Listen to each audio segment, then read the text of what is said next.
I'm Lucas, 28 years old, and I haven't spoken to my father in over 2 years. Not really, anyway. He's called a few times. Once left a voicemail that just said, I was wrong. But by then, I was too far gone to care. And honestly, it didn't even make me feel better. Just empty. Like the man who raised me had finally admitted what I always feared, but only after everything was already burned to the ground. I never thought I'd end up here, alone, rebuilding from scratch, halfway across the country. But I also never imagined my own father would look me in the eye and say the words, walk away if you don't like it, after giving everything to my brother. Not half, not a portion, not a conversation, everything. But I'm getting ahead of myself. This all started long before the business, before adulthood, before college even. It started in small ways, like these things usually do.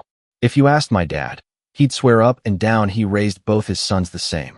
Gave us equal love, equal time, equal expectations. But if you lived in our house, if you were me, you'd know that was a lie so well rehearsed he probably believed it himself. My brother, Nathan, is 2 years older than me. Grew up with that firstborn glow, the natural leader aura. Captain of the high school football team, charming, always knew the right thing to say, especially when Dad was around. He knew how to perform. He knew how to win people.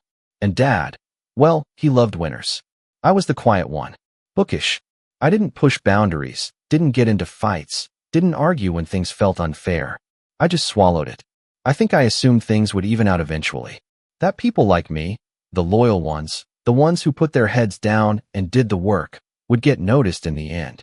But that's not how it works when you grow up in someone else's shadow. Especially when the person casting it knows exactly how to make you disappear under it. Growing up, it was always Nathan who got the last word. If we both wanted something, he got it. When chores were being handed out, I'd get stuck with the garage or the yard while he'd supervise, which basically meant sitting in the shade with a soda while I hauled stuff. Dad called it delegating. Said Nathan had management potential. I remember once when I was 14 and had saved up money from mowing lawns around the neighborhood.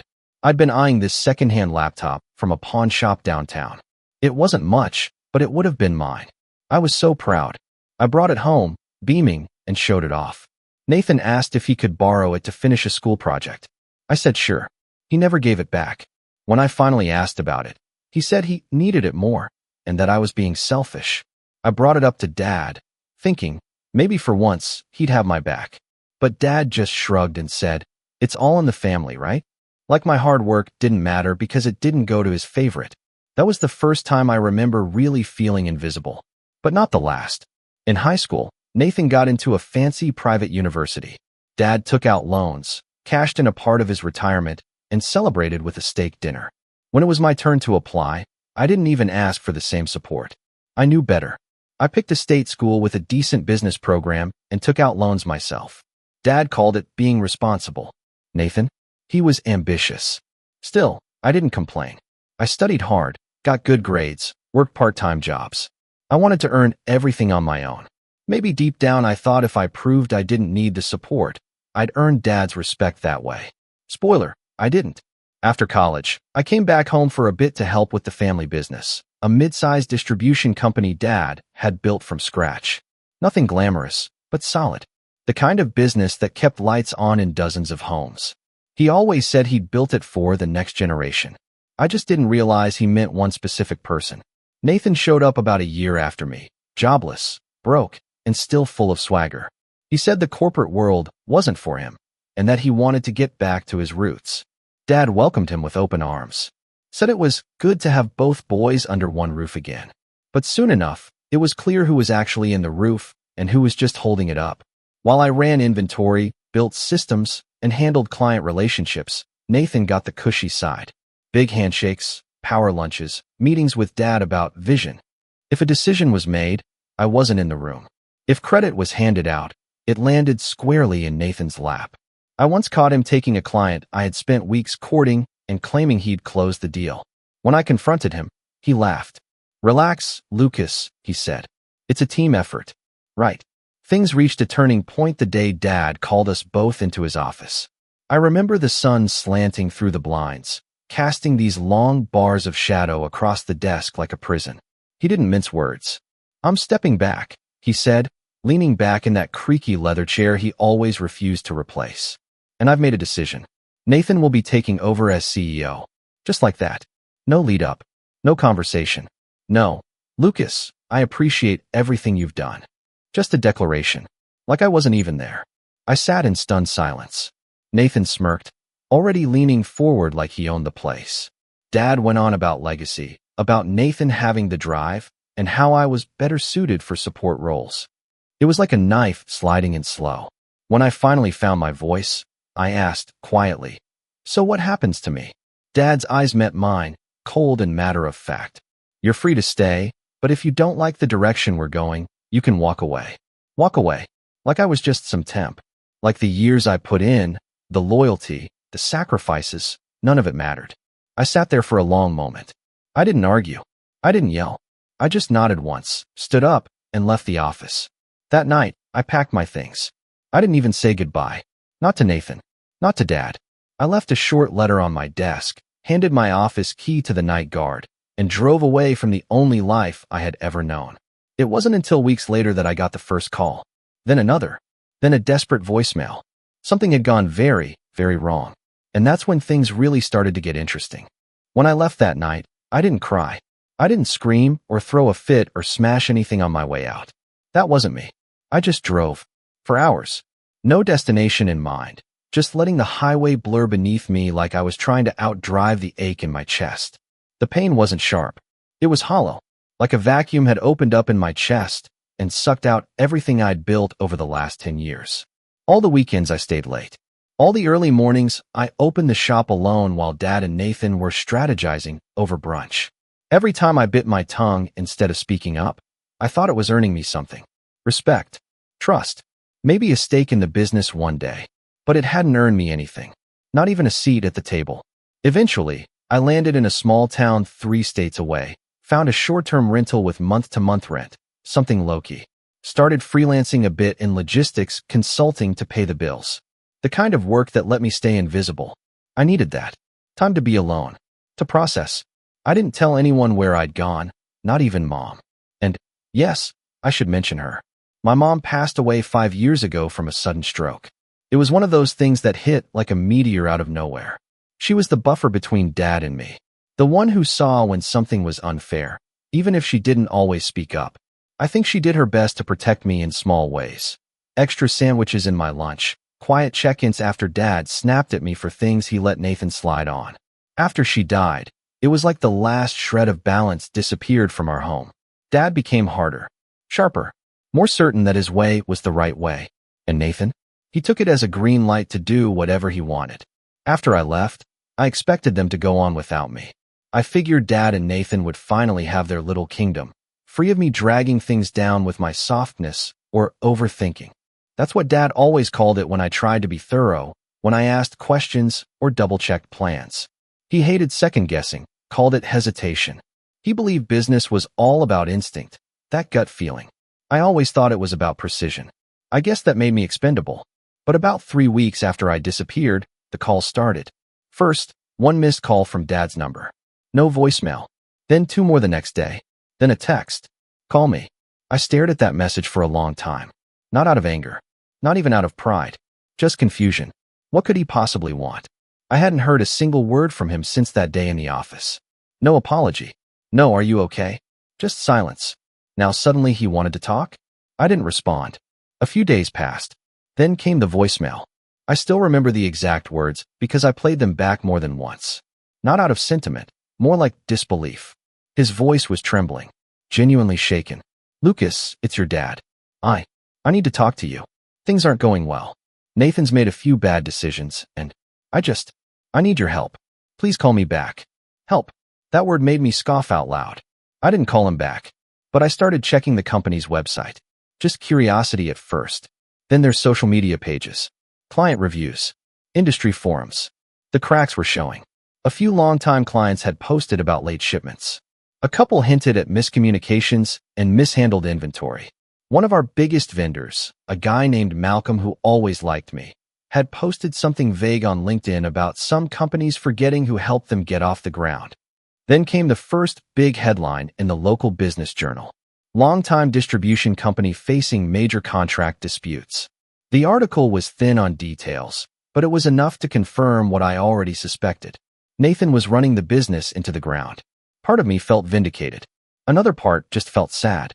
Because as much as that place hurt me, I had also loved it. I had built parts of it. The internal systems, the customer portals, the automated ordering logic. All of that was me. And now it was unraveling under the control of a man who didn't understand it. I kept my distance. I thought, let them learn the hard way.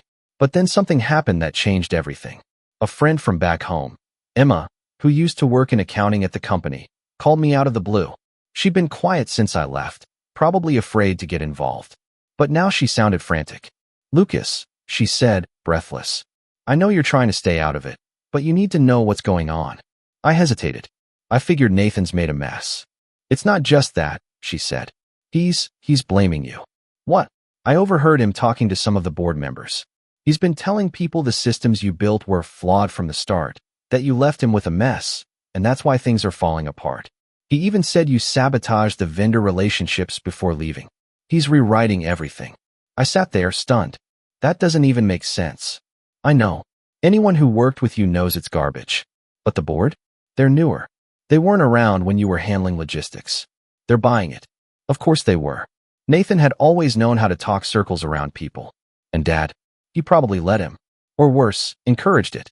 Blaming me was easier than admitting they made a mistake handing the keys to the wrong son. "Thanks for telling me," I said quietly. Emma hesitated. "There's one more thing." I waited. "He found the files you left behind. Your planning documents. The business expansion model you were working on." My stomach dropped. "What about them?" "He presented them at the last strategy meeting. As his own." I couldn't even speak. "Lucas," she said, her voice shaking now. "He's stealing your work, and Dad is letting him. They're using your ideas, twisting them, and when it fails, they're blaming you." That was the moment something broke in me. This wasn't just about favoritism anymore. It wasn't about who got the title or who Dad liked better. This was theft. Lies. Public ones. And they were dragging my name through the mud to cover their own incompetence. That night, I didn't sleep. I stared at the ceiling in my little rental apartment, heart pounding, thoughts racing. I remembered every moment I'd stayed late at that office. Every time I held back a correction to avoid making Nathan look bad in front of Dad. Every bit of loyalty I had poured into that company. And now they were using my silence against me. I thought about reaching out to Dad, setting the record straight. But the more I thought about it, the clearer it became. I didn't want to talk. I wanted to watch them fall. And I wanted to make sure when they hit the ground, it was with the full weight of their own lies. The next day, I started planning. Not revenge, not exactly. I wasn't out to hurt them.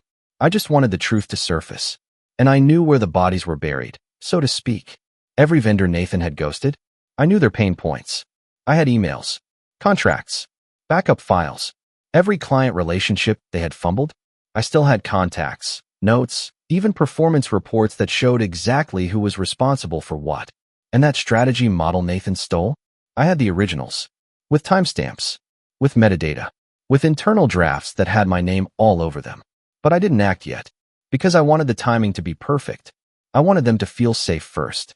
To believe they'd gotten away with it. To sit on their little throne of lies, thinking the world would never catch up. And when they did, well, let's just say I had a plan. But even I wasn't prepared for what would happen next. A betrayal so blatant, so personal, that it would light the final fuse and turn my quiet departure into something else entirely. Something louder. Something final. Something they'd never forget. And it all started with one piece of paper I never should have seen. I didn't find the paper. It found me. It arrived in an envelope without a return address, postmarked from my hometown. At first, I thought maybe it was a letter from Dad, some pathetic attempt to justify what they'd done. But when I tore it open and saw what was inside, my entire chest went cold. It was a legal document. A notice of termination and revocation of equity intent, typed in sterile legalese and stamped with the family company's official seal. In short, it was a paper trail Dad never thought I'd see. A document officially removing any implied future stake I might have once had in the business. Not that I had anything concrete to begin with. No shares, no contracts. But this was different. This was them retroactively erasing me, covering their tracks, making sure that if, no, When the business collapsed, I couldn't claim that they had used my work or my foundation to prop it up. I stared at the document for what felt like hours. My name was printed right there on the header. Lucas Morgan. The language was precise, clinical. It referenced an internal memo Dad had apparently written, claiming I had voluntarily severed all claims, contributions, and advisory roles effective upon self-removal from the premises. Self-removal. That was how they framed it. As if I had just walked out, like some flaky intern. No mention of the closed-door betrayal. No record of the years I poured into building systems, processes, relationships. No word of gratitude. No acknowledgement. Just silence, signed and sealed. And the worst part? I might have believed I had no more tears left for them. But reading that, I felt it. That familiar sting behind the eyes. That lump in my throat. The ache you feel when the people who raised you decide you're a footnote. I didn't cry. Not really. But I sat still for a long, long time. Long enough for the sun to set. Long enough for my tea to go cold. Long enough for the anger to be replaced by something else. Resolve. If that was how they wanted to play it. If they wanted to erase me, fine. But I would become impossible to ignore. The first step was survival. No more scraping by on freelance work. I needed structure. I needed purpose. And I needed something of my own. I started with a notebook. A cheap spiral one from the drugstore down the road. On the front page, in shaky handwriting, I wrote 3 words. Build. Don't beg. It became my mantra. I dusted off the business model I designed while working at the family company. It was originally meant to expand our logistics footprint into mid-sized e-commerce brands. A scalable warehouse-to-door system with smart tracking and real-time adjustments. Nathan had stolen parts of it, the flashy parts, but he didn't understand how it all worked together. He presented the concept like a hotshot, but he'd gutted the engine and left only the shell. I, on the other hand, still had the real blueprint. The gritty, functional framework. I began reaching out, quietly. Old clients, vendors, colleagues. Not to poach, not yet. Just to reconnect. I asked about their pain points. I asked what they wished distribution companies actually understood. I asked what frustrated them the most. The answers were honest and consistent. They wanted reliability, flexibility, transparency, and above all, people who listened. So I listened. I spent the next 3 months working 16-hour days from my cramped apartment. Mornings were dedicated to client calls and networking. Afternoons were spent building the prototype system. Nights were research, branding, website design. I taught myself new software. I studied shipping trends. I ran simulations and stress-tested my model using mock data. I poured everything into it. No outside funding. No big launch party. Just me and that beat-up notebook with Build. Don't beg. On the front. Eventually, I filed the paperwork for my own company. Everlane Fulfillment. A clean name. Something that sounded honest. Simple. Built to last. My first real client came from an unexpected place. Malcolm.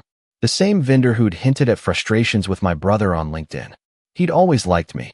Always said I was the only Morgan who actually understood how things worked. We had coffee over Zoom. I showed him the system I built. He didn't even blink. I'm in, he said. As long as you're not planning to ghost me after 6 months like your brother did. I'm not my brother, I said quietly. And I meant it. With Malcolm came referrals. A small but steady stream of clients. I didn't try to grow too fast. That's how people crash. I kept it lean, clean, focused. I hired 2 freelancers, one for client relations, one for inventory control. Both were people I'd worked with before, people I trusted. We operated from a modest third-party warehouse just outside the city. Nothing fancy, but it was ours. Efficient, honest, and it worked. 6 months after launching, Everlane was profitable. 9 months in, we were expanding to our second warehouse. A year in, we signed a partnership with a growing e-commerce fashion brand that had just gone viral on TikTok. Overnight, our numbers tripled. I remember staring at my dashboard that night, revenue climbing, fulfillment times dropping, client retention at 98%, and feeling something I hadn't felt in years. Pride. Not the kind Dad used to dish out to Nathan like candy. Not performative, but real. Earned. It wasn't about revenge anymore. It was about becoming whole again. But that didn't mean I forgot. Because while I was building, I kept an eye on the Morgans back home. Quietly. Patiently. I saw the stories. The leaked emails from a disgruntled employee. The late shipments during the holiday rush. The failed rebrand attempt that was publicly roasted on Twitter for being tone-deaf and clunky. I saw the Yelp reviews drop, one by one. And then came the moment I hadn't expected, a message from Emma. "Lucas, you need to see this." Attached was a screenshot of an internal memo. It was from Nathan, dated just 2 days prior. In it, he blamed me again. For everything. For building fragile systems, for undermining vendor relationships, for abandoning the company at a crucial time. And this time, he CC'd the entire board. I read it 3 times, stunned. He was still using me as a scapegoat. Still feeding his version of events to people too lazy or too new to know the truth. I should have expected it. But what shook me more was the second screenshot Emma sent. An internal schedule. For an emergency investor roundtable. The company was hemorrhaging. They were calling in backup. And among the listed attendees? Malcolm, one of my clients. I stared at the name, confused. Why would he? Then it hit me. They didn't know I was working with Malcolm now. They were too arrogant to check. Or maybe they thought I'd vanished for good. Suddenly, I saw the opportunity. Not to attack. Not to gloat. But to reclaim. Because if they wanted to invoke my name behind closed doors, then it was time to show them exactly what I'd become without them. And this time, I wasn't walking away. I was walking through the front door. But before I could do that, one last thing had to fall into place. The truth. And it came, once again, in the form of a document. Only this time, I didn't receive it in the mail.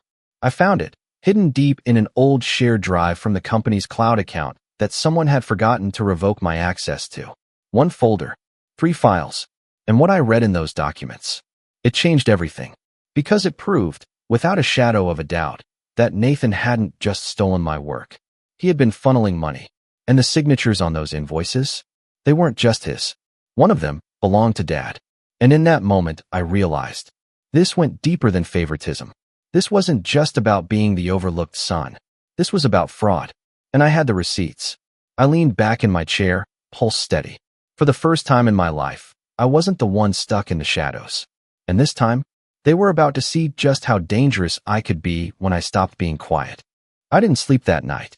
The folder I found was buried under layers of old financial reports, cleverly mislabeled, like someone wanted to keep it hidden but not deleted. I had been locked out of most of the family company's systems when I left, of course, but one thing Nathan had never understood was how cloud permissions worked.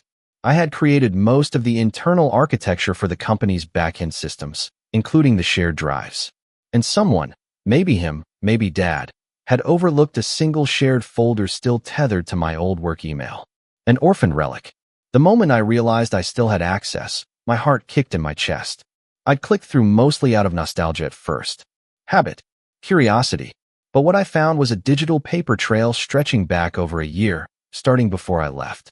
3 separate shell companies with vague names like Crescent Logistics Group, Mira Holdings, and Bridgeport Sourcing, all receiving monthly payments from my family's company. Some for consulting fees, others for vendor services. But there were no invoices, no contact names, just account numbers. I wouldn't have thought twice if the numbers weren't so high. One payout was for $47,000, another for $62,500. Recurring, too, every month, like clockwork. That in itself could have just been sloppy bookkeeping. But then I noticed the signatures. One was Nathan's, scrawled like he always signed things, with that lazy half loop. The other? My father's. A rush of heat hit my face. For a moment, I thought maybe it was forged. Maybe Nathan had faked it. But as I pulled up an old file I had saved from a client contract Dad had signed in 2019, I compared the two. Identical. There was no doubt. Dad had approved those payments. To fake companies. With no product. No employees. No address. I cross-referenced the bank routing numbers using a public database. All 3 pointed to offshore accounts. Somewhere in the Cayman Islands. And suddenly, everything clicked. This wasn't just a sinking business. It was a bleeding one. And my father, the man who once lectured me about integrity, about earning every cent, was the one holding the knife. I shut my laptop slowly and sat back, feeling like the entire world had tilted under me. How long had this been going on? Had my mom known before she died? Was this why Dad pushed me out so forcefully? Because he couldn't risk me stumbling onto the truth? The betrayal hit me deeper than I expected. Not because it was shocking, not really. I think part of me always knew my dad had a line he was willing to cross for Nathan. But this wasn't favoritism. This was criminal. And for the first time in my life, I had leverage. Real leverage. I didn't want revenge out of spite anymore. I wanted it out of principle. They had taken my loyalty and spit on it. Taken my silence and used it to launder their failures. They thought I had walked away for good. But I hadn't walked away. I'd stepped back. And now I was ready to step forward. The next morning, I made 3 calls. The first was to Emma. She picked up on the second ring. Lucas, I found something, I said. And I need you to listen carefully. I told her everything. Not just the shell companies and the payments, but the signatures. The way they'd been siphoning money and hiding it behind dummy corporations. Emma, to her credit, didn't panic. She was sharp. Always had been. That explains so much, she said after a beat. Some of the accounts weren't balancing. I thought it was just sloppy reporting. But this makes it all make sense. I need copies of any financial discrepancies you've seen, even vague ones. Anything with missing vendors or unverified invoices. You still have access, right? She hesitated. I could get them, but if they find out, they won't, I said. Not yet. Just gather what you can. Quietly. You'll be protected when this comes out. I promise. She was silent for a long moment, then said, okay, I'm in. The second call was to Malcolm. He answered gruffly, mid-drive from the sound of it. I was expecting your call, he said. Saw your brother's meltdown in the investor meeting yesterday. The man can't keep his lies straight to save his life. I need to ask you something, I said. Did they offer you equity? He paused. Yeah. Nathan floated the idea. Said he needed a stabilizing partner while they restructured. Of course he did. And you didn't take it? I asked. I told him I'd think about it, Malcolm said. Wanted to see what you'd do first. I had a hunch there was more going on. There is, I said. And I can prove it. But when the time comes, I'll need you to confirm what you just told me. On the record. Another pause. Then he said, you got it. The third call was to someone I hadn't spoken to in years. Claire. She used to work for my dad's company as a junior analyst before getting poached by a financial compliance firm in the city. We weren't close, just friendly, but she'd always respected my work ethic. And more importantly, she hated corruption. It was kind of her thing. I texted her before I called. She answered in 5 minutes. Lucas Morgan, she said, voice suspiciously chipper. This is either going to be about your new startup or something that'll get me fired. Maybe both, I said. By the end of the conversation, she had agreed to review the documents and offer her professional opinion. Unofficially, of course. Send me everything, she said. And Lucas? If you're right, this is way bigger than a family feud. I compiled everything I had. The folders, the invoices, screenshots, backups. I spent the next week moving with care. I created a private cloud folder labeled Project Silence. Ironic, considering what it held. I encrypted the files, created multiple backups. One on a hard drive in a safety deposit box. Another with a lawyer friend I trusted in another city. No more keeping all my secrets in one place. And then, I waited. Because I knew something else was coming. Something big. And sure enough, it came. On a Thursday morning, my phone lit up with a notification. An article in the Regional Business Journal. Morgan Distribution appoints external consultant to prevent bankruptcy. The company had lost 3 major clients in a single week. Vendor relations were strained.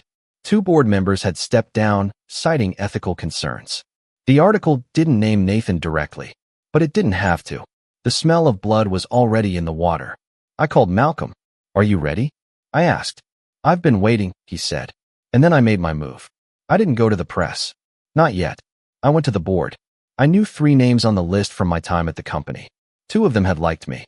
One was neutral. I sent them an anonymous tip through a clean email, VPN masked.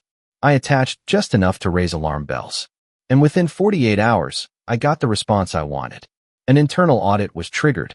Nathan tried to spin it as due diligence. Said he welcomed the transparency. But I could see it in his eyes when the first photos hit LinkedIn. Board members arriving unannounced. The twitch in his smile. The way Dad stood stiffly beside him in every photo, no longer leading, just appearing. Because the reins were slipping. And they knew it. Emma sent me a text late that night. They're freaking out. Meeting tomorrow. Closed doors. I'm staying late. I'll listen in if I can. My reply was short. Be careful. You're not alone. The next day, Malcolm called me again. They're asking me to join the board, he said, sounding amused. Can you believe that? They're trying to buy time. Well, I told them I'd consider it, he said. On one condition. What's that? He chuckled. That you come with me. I blinked. What? I told them I'd only join if you returned as head of logistics. Consultant, partner, whatever title makes sense. Told them if anyone could salvage their mess, it was the guy they let walk out the door. You should have seen Nathan's face. I'm not going back, I said automatically. I'm not stepping foot in that building. You might not have to, he said. But you should be in the room when it all falls apart. I didn't give him an answer right away. Instead, I called Claire. How soon can you verify everything? I asked. I already did, she said. Sent you a full report. If you release this publicly, they'll be lucky if it stops at a lawsuit. I opened the file she'd sent. It was clean, detailed, bulletproof. My hands trembled slightly as I scrolled through it. This was it. Everything I'd been waiting for. But I had to time it right. Because the final move? That had to be mine. And I wanted to make sure when I played it. There was no way for them to get back up. Everything was in place. The files were reviewed and verified. The paper trail was airtight. Claire's analysis left no room for misinterpretation. Nathan and my father had been funneling hundreds of thousands into shell accounts over the course of more than a year. Emma had quietly confirmed that the internal audit was already raising eyebrows, and Malcolm had not only secured his position on the board, he'd managed to wedge the door open just wide enough for me to peek in. But I wasn't interested in rejoining the company. I wasn't coming back as a consultant. I wasn't going to offer advice, guidance, or forgiveness. This wasn't a comeback story. It was an execution. Friday, 9 a.m. That was the time of the next closed-door board meeting. The one where Nathan planned to propose emergency layoffs, selling off warehouse leases, and, according to Emma, restructuring the leadership hierarchy to cut out inefficiencies. That was corporate speak for getting rid of anyone who still questioned him. I dressed in a plain black button-up and dark jeans. Professional, but neutral. I didn't want attention. I just wanted to be taken seriously when I walked in. Because I was going to walk in. Malcolm made sure of it.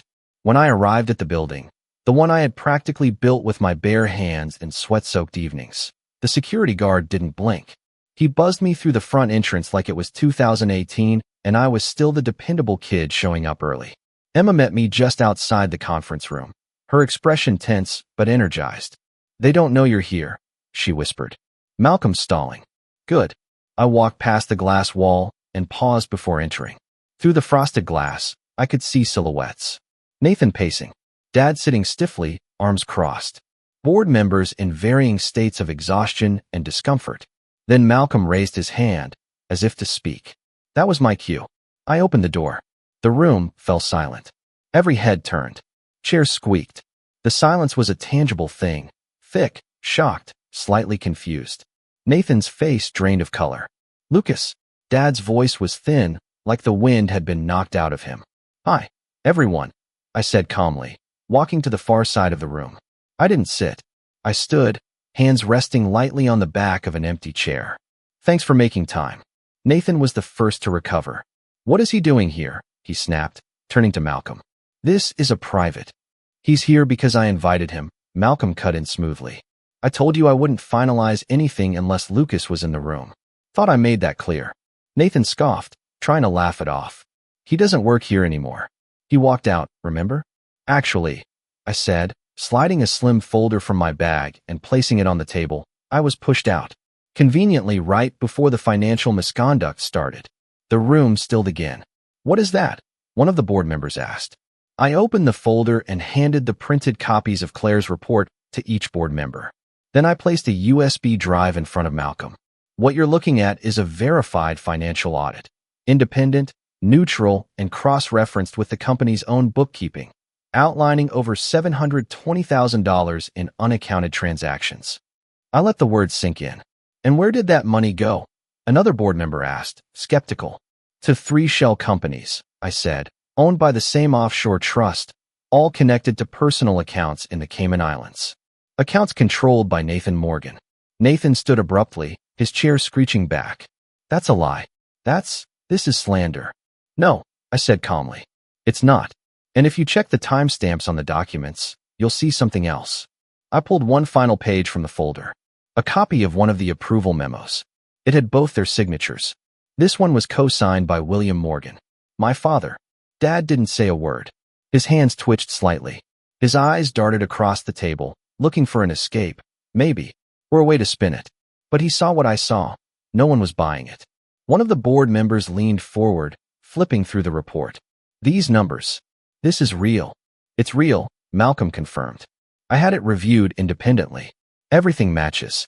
Dad finally spoke, but his voice was strained. I didn't know where the funds were going. Nathan told me it was for contractor services. He said it was a temporary solution. I finished. Funny, because you both signed off on it for 14 straight months. I trusted my son, he said, eyes flashing. I stared at him, cold and steady. You had too. That shut him up. Nathan tried again, desperate now. This is a setup. He's trying to frame me. He's always hated that I got the promotion. Enough, one of the board members said, slamming her hand on the table. We've seen enough. Another board member leaned over and whispered something to the legal counsel in the room. Emma sent me a look from the corner, barely able to contain her satisfaction. Malcolm stood, cleared his throat, and adjusted his blazer. As an acting board member, I'm calling for an immediate vote of no confidence in CEO Nathan Morgan. Effective immediately. The vote took less than 2 minutes. 5 in favor. 1 abstain. 0 against. Just like that, Nathan was out. He stared around in stunned silence, like he couldn't believe it. Like the crown had just slipped from his head and shattered on the ground. I built this company, he hissed at me. You were nothing without me. No, I said. You were nothing because of me. You built your whole identity on being the golden boy, the favorite, the one Dad could count on. But you never did the work. You just took credit for it. I stepped forward, lowering my voice. You think you can lie your way through life, cheat people, manipulate your family, and come out clean on the other side? You can't. Dad was silent. His eyes wouldn't meet mine. And for once, I didn't need them to. Because the revenge wasn't about seeing him cry or watching Nathan beg. It was about this moment, standing in the room they tried to keep me out of. Not as a son or a brother, but as the man who brought the truth. The fallout was fast and merciless. Nathan was removed from all company systems by noon that day. Legal counsel began proceedings within a week. Investigations into the offshore accounts deepened. Within a month, the IRS and corporate fraud division were involved. Emma forwarded me the notices discreetly. I never asked for the updates. They just came. Dad resigned a few weeks later. Quietly. No press release. No farewell letter. Just gone. He left the state shortly after. I don't know where he lives now. I don't care. Nathan tried to spin a comeback on LinkedIn a few months later. Some vague post about learning through adversity and growth through failure. The comments were brutal. A former vendor roasted him publicly. A former intern called him a walking masterclass in arrogance. I didn't respond. I didn't need to. I had moved on. Everlane Fulfillment expanded into 2 new regions within the year. Our reputation for transparency became our greatest strength. Clients stayed loyal. Employees were valued. I started mentoring a few young entrepreneurs on the side, the quiet ones. The ones who worked hard and kept their heads down, thinking it would be enough. I taught them what I had to learn the hard way. Build. Don't beg. And one day, while cleaning out an old box of files, I found that first spiral notebook again. The one I started with. The words on the front cover were faded but still legible. I smiled. Then I tossed it in the trash. Because I didn't need it anymore. I wasn't building to prove anything. I had already won. I never thought my brother Mark would do this to me. We were always close, at least that's what I thought. But the moment our parents passed, everything changed. Our mom and dad didn't leave a complicated will. It was simple. Everything would be split equally between me and Mark. The house, their savings, whatever else they had left. They trusted us to figure it out together. That's what they always said. You two take care of each other. It should have been that way. But Mark saw things differently. When the will was read, everything seemed fine. We were both left half of the estate. But as soon as we walked out of the lawyer's office, I could see the shift in Mark. His eyes didn't look like a son grieving for his parents anymore. They looked like a man thinking about what he could get. What he deserved. At first, I thought maybe I was overreacting. After all, this was my brother. But over the next few weeks, things got weird. The first thing Mark did was sell the house. Just like that. No discussion. No, hey, what do you think about this? Just a phone call telling me that he'd sold the family home because it was time to move on. I had barely had time to process my grief, and he was already liquidating our parents' things. What do you mean? You sold it? The house was supposed to be for both of us. I shouted when I found out. He shrugged it off like it was no big deal. It's just a house, Anna. We don't need it. You weren't even living there. I'm the one who's been taking care of everything. Besides, I've got plans for the money. You wouldn't even know what to do with it. I was stunned. My parents' house, the one I'd spent my entire childhood in, was gone. And Mark had kept the money for himself. When I demanded my share, he promised me he'd take care of it. But that never happened. I started to realize that this wasn't just an unfortunate choice. He was trying to cut me out completely. Days turned into weeks, and I watched him living it up. He bought a new car, went on fancy trips, threw himself into business ventures that sounded like they were going somewhere. Meanwhile, I was stuck. I couldn't even pay off the bills for the apartment I was renting. My share of the inheritance? Gone. I had nothing. But the final straw came when I found out that he'd secretly transferred a portion of my inheritance into his own accounts, without telling me. It wasn't a mistake. It was calculated. One afternoon, after I had pieced everything together, I walked into his place. I needed to confront him. Mark, I said, standing in the doorway, you need to explain this to me. Where's my money? He barely looked up from the TV. I told you, Anna. I'm taking care of it. I wasn't having it anymore. You don't get to take care of it. That was my inheritance too, and you've been stealing from me this entire time. He finally turned off the TV and looked at me, that smug look on his face that I hated. You don't get it, do you? I'm the one who's been running everything. I've been the one putting in the effort to make something of myself. You've just been sitting there, feeling sorry for yourself. You never had a plan. I had to make sure I could survive. I felt my blood pressure rise. You think you're entitled to all of it? To everything? You're not the only one who had dreams, Mark. You don't get it. You've always been the lazy one, Anna. Always. He looked at me like I was beneath him. I'm the one who actually knows how to make money. You're just a dreamer. Get over it. That's when I snapped. You took my future, I said through gritted teeth. You took the house, the savings, and you're acting like I owe you everything. Well, let me tell you something. This isn't over. Not by a long shot. I could see his confidence waver, but he didn't care. You can try all you want, but you won't get anything.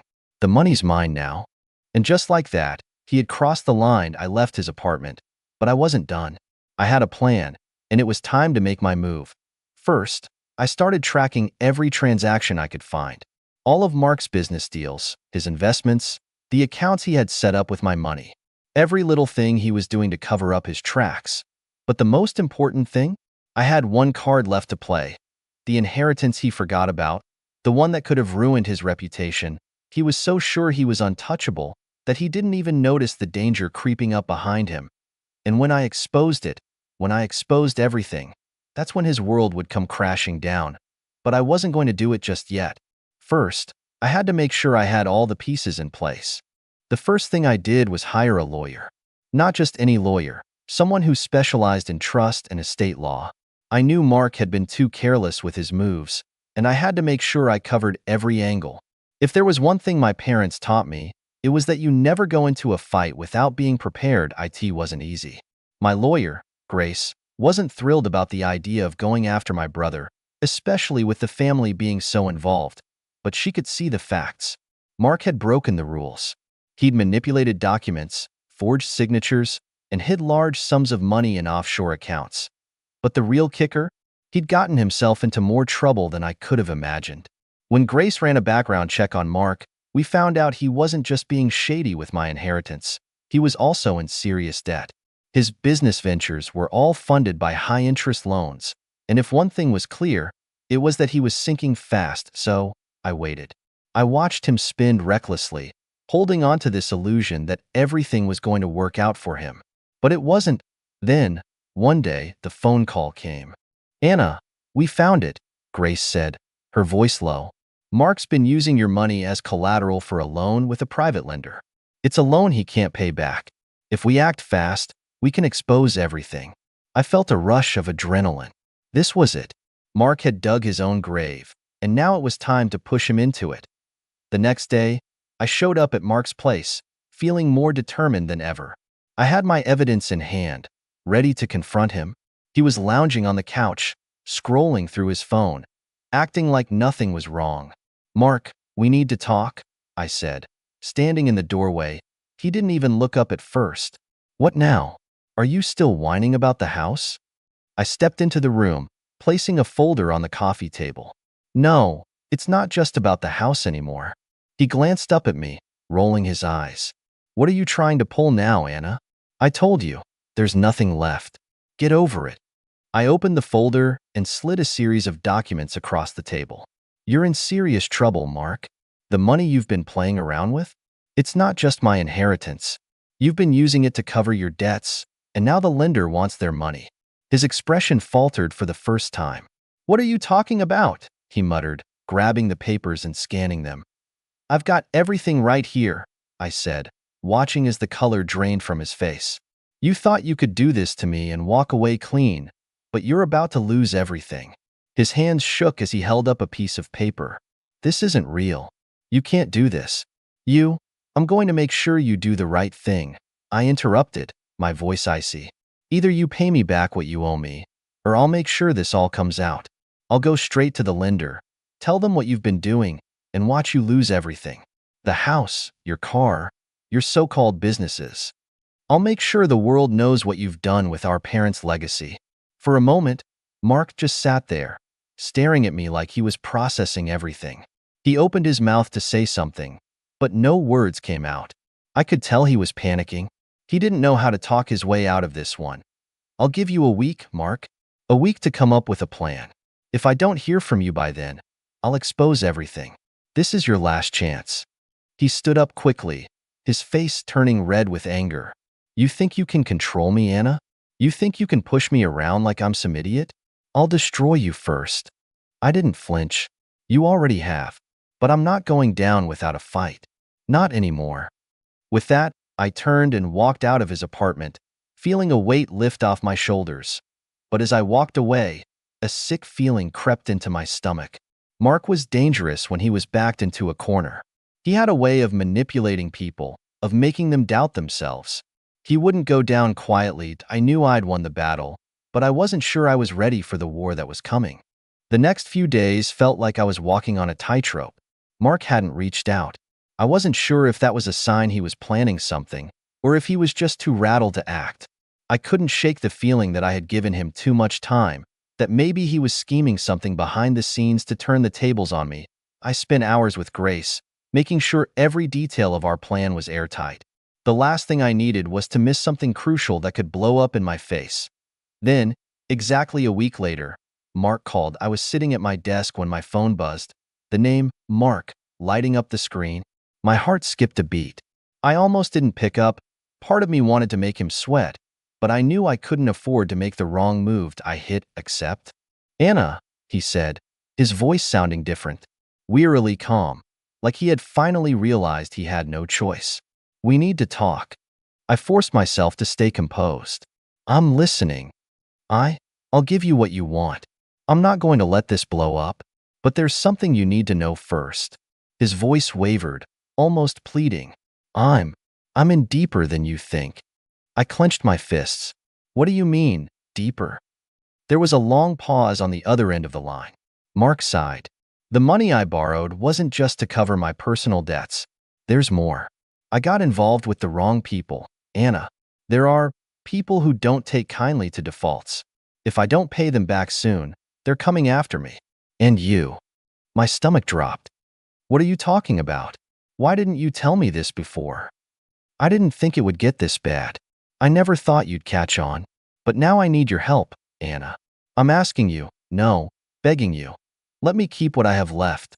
I can make it right. I'll give you your fair share. Just please, I need more time."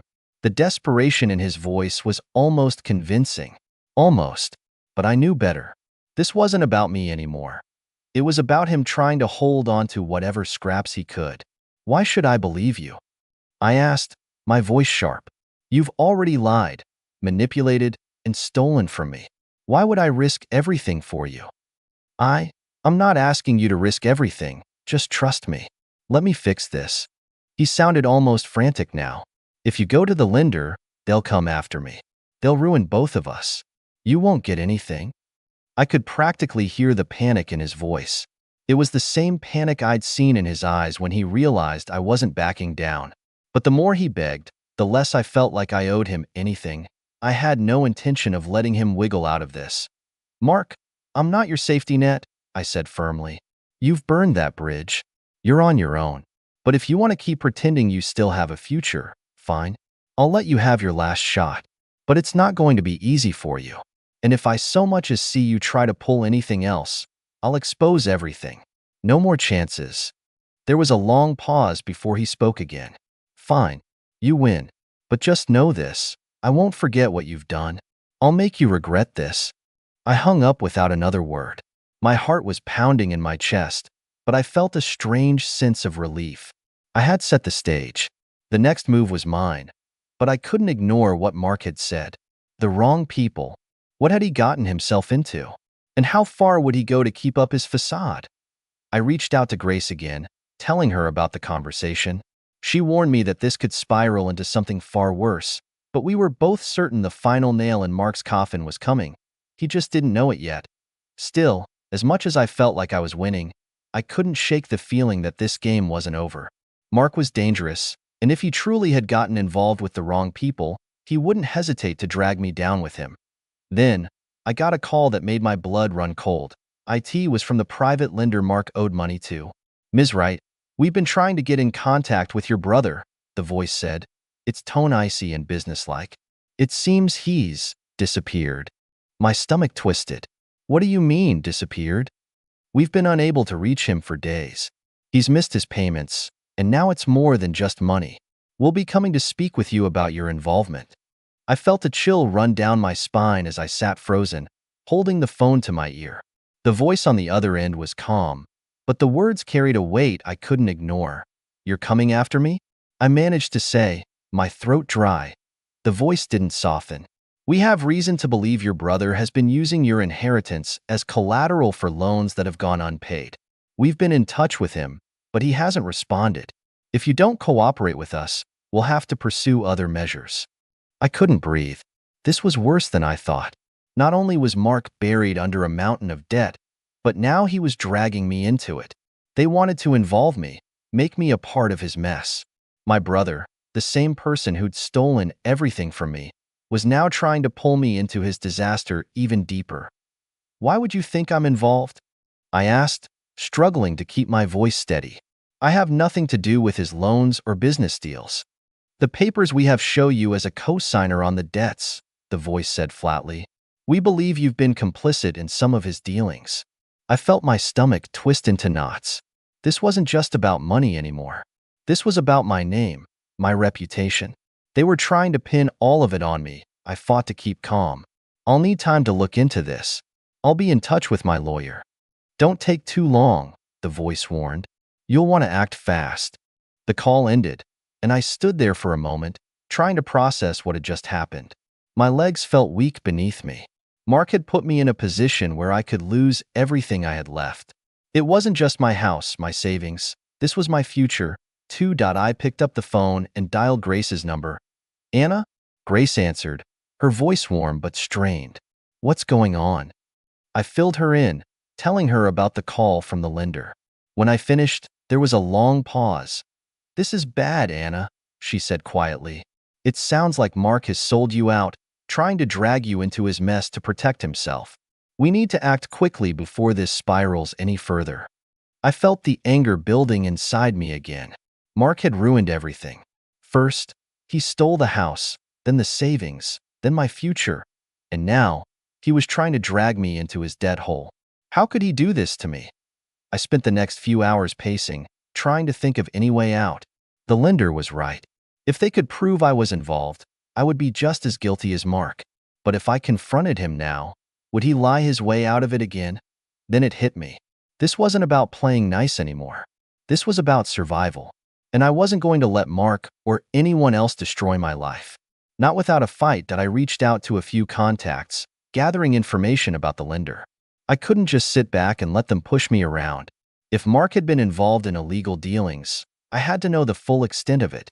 If I was going to get out of this clean, I needed every detail. Just as I was about to call Grace back with a new plan, my phone rang again. This time, it was Mark. I hesitated before answering. Mark. He didn't waste time. Anna, we need to talk. I swear, I didn't want any of this to happen. I didn't know they were going to come after you. I've made a huge mess of things and now, I cut him off. You think this is still about you? I snapped. You've taken everything from me. The house, the money, the future I was supposed to have, and now you're dragging me into your mess? You think I'm going to help you after everything you've done? His voice wavered, but there was still a hint of arrogance. I didn't want this, Anna. I didn't ask for any of this. You've got to understand. I'm trying to fix it, okay? Just trust me. I'll make it right. I wanted to scream, but I held back. You've broken every ounce of trust one had in you. You're not fixing anything. You're digging yourself deeper, and now you're dragging me down with you. I've already had enough of your lies. I could hear the desperation in his voice as he pleaded, Please, Anna, don't do this. Don't go to the lender. I'm telling you, they'll come after you. They're dangerous, and you don't know what they'll do. A cold realization settled in my chest. The people Mark had gotten involved with weren't just money lenders. They were people who didn't play by the rules. I'd seen enough movies to know what people like that could do to protect their investment. But what could I do? If I didn't act, Mark's mess would ruin me. I'm done with you, Mark, I said, my voice steady but final. Don't ever contact me again. And I hung up. My heart was racing, but it wasn't out of fear anymore. It was out of something else, something powerful that I hadn't felt in a long time. It was anger, yes, but it was also resolve. Mark had crossed every line. And now? Now, I was going to make sure he paid for what he did. I reached out to my lawyer, Emily, immediately. She had been a lifeline through all of this. While Mark played his games, I'd been quietly collecting evidence, gathering everything that could prove I wasn't involved in any of his shady dealings. I had no intention of being dragged down with him. By the time I met Emily in her office, I was already feeling the weight of the situation lift off my shoulders. She looked over the documents, her eyes scanning through the details of the case. Anna, she said after a moment, leaning back in her chair, you did the right thing by cutting ties with him. I've gone over the paperwork, and I've got some good news. You're not on the hook for any of this. My chest tightened. What do you mean? The lender said I was involved. She cut me off with a small smile. They're full of it. I've contacted them and reviewed everything. Your name was never legally attached to the debts. Mark tried to use you as a scapegoat, but we've made it clear to them that you had no part in any of his dealings. They were bluffing. I let out a breath I didn't even know I'd been holding. So I'm clear? No more threats? Exactly. It's over, she said, pushing a few papers toward me. And we've also got something else. Remember how I told you to track every detail of his financial situation? Well, I found something. Mark's been using your inheritance as collateral for multiple loans, and he's behind on a few of them. But here's the kicker. The lenders don't have legal grounds to go after you, and Mark has no more bargaining power. His creditors are going to cut him loose. The best part? They'll be taking him to court soon. We're talking fraud and misappropriation of funds. He's done. I stared at her, shocked. The weight I'd been carrying for months had finally lifted. It wasn't just that I was free of Mark's mess. It was that he was about to face the consequences of everything he'd done to me. I can't believe this, I whispered. I thought I was going to lose everything. Emily gave me a reassuring look. You didn't. You did everything right. And now Mark's going to pay the price for what he did to you. A mix of emotions flooded through me. Relief, joy. But there was also something else, satisfaction. Finally, after all the betrayal, the manipulation, the lies, I had control. And now, Mark would have to face the reality of his actions. The next few weeks went by in a blur. Emily's firm sent a formal letter to the lenders, shutting down any further claims against me. Mark, meanwhile, was left with nothing but his own mess. The court case was coming, and there was nothing he could do to stop it. The truth was out. The creditors knew everything.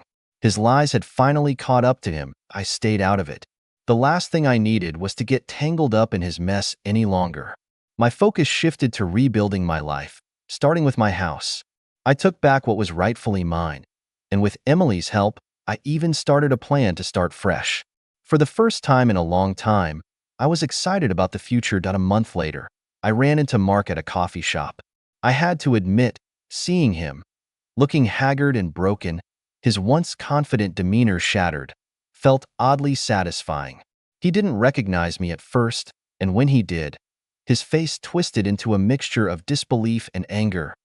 "You," he stepped forward, his voice sharp. "You did this?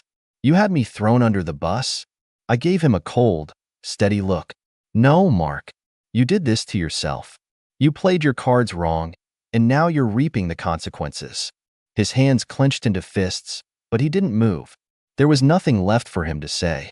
The man who had once controlled everything was now completely powerless. "I don't need anything from you anymore," I told him, turning to leave.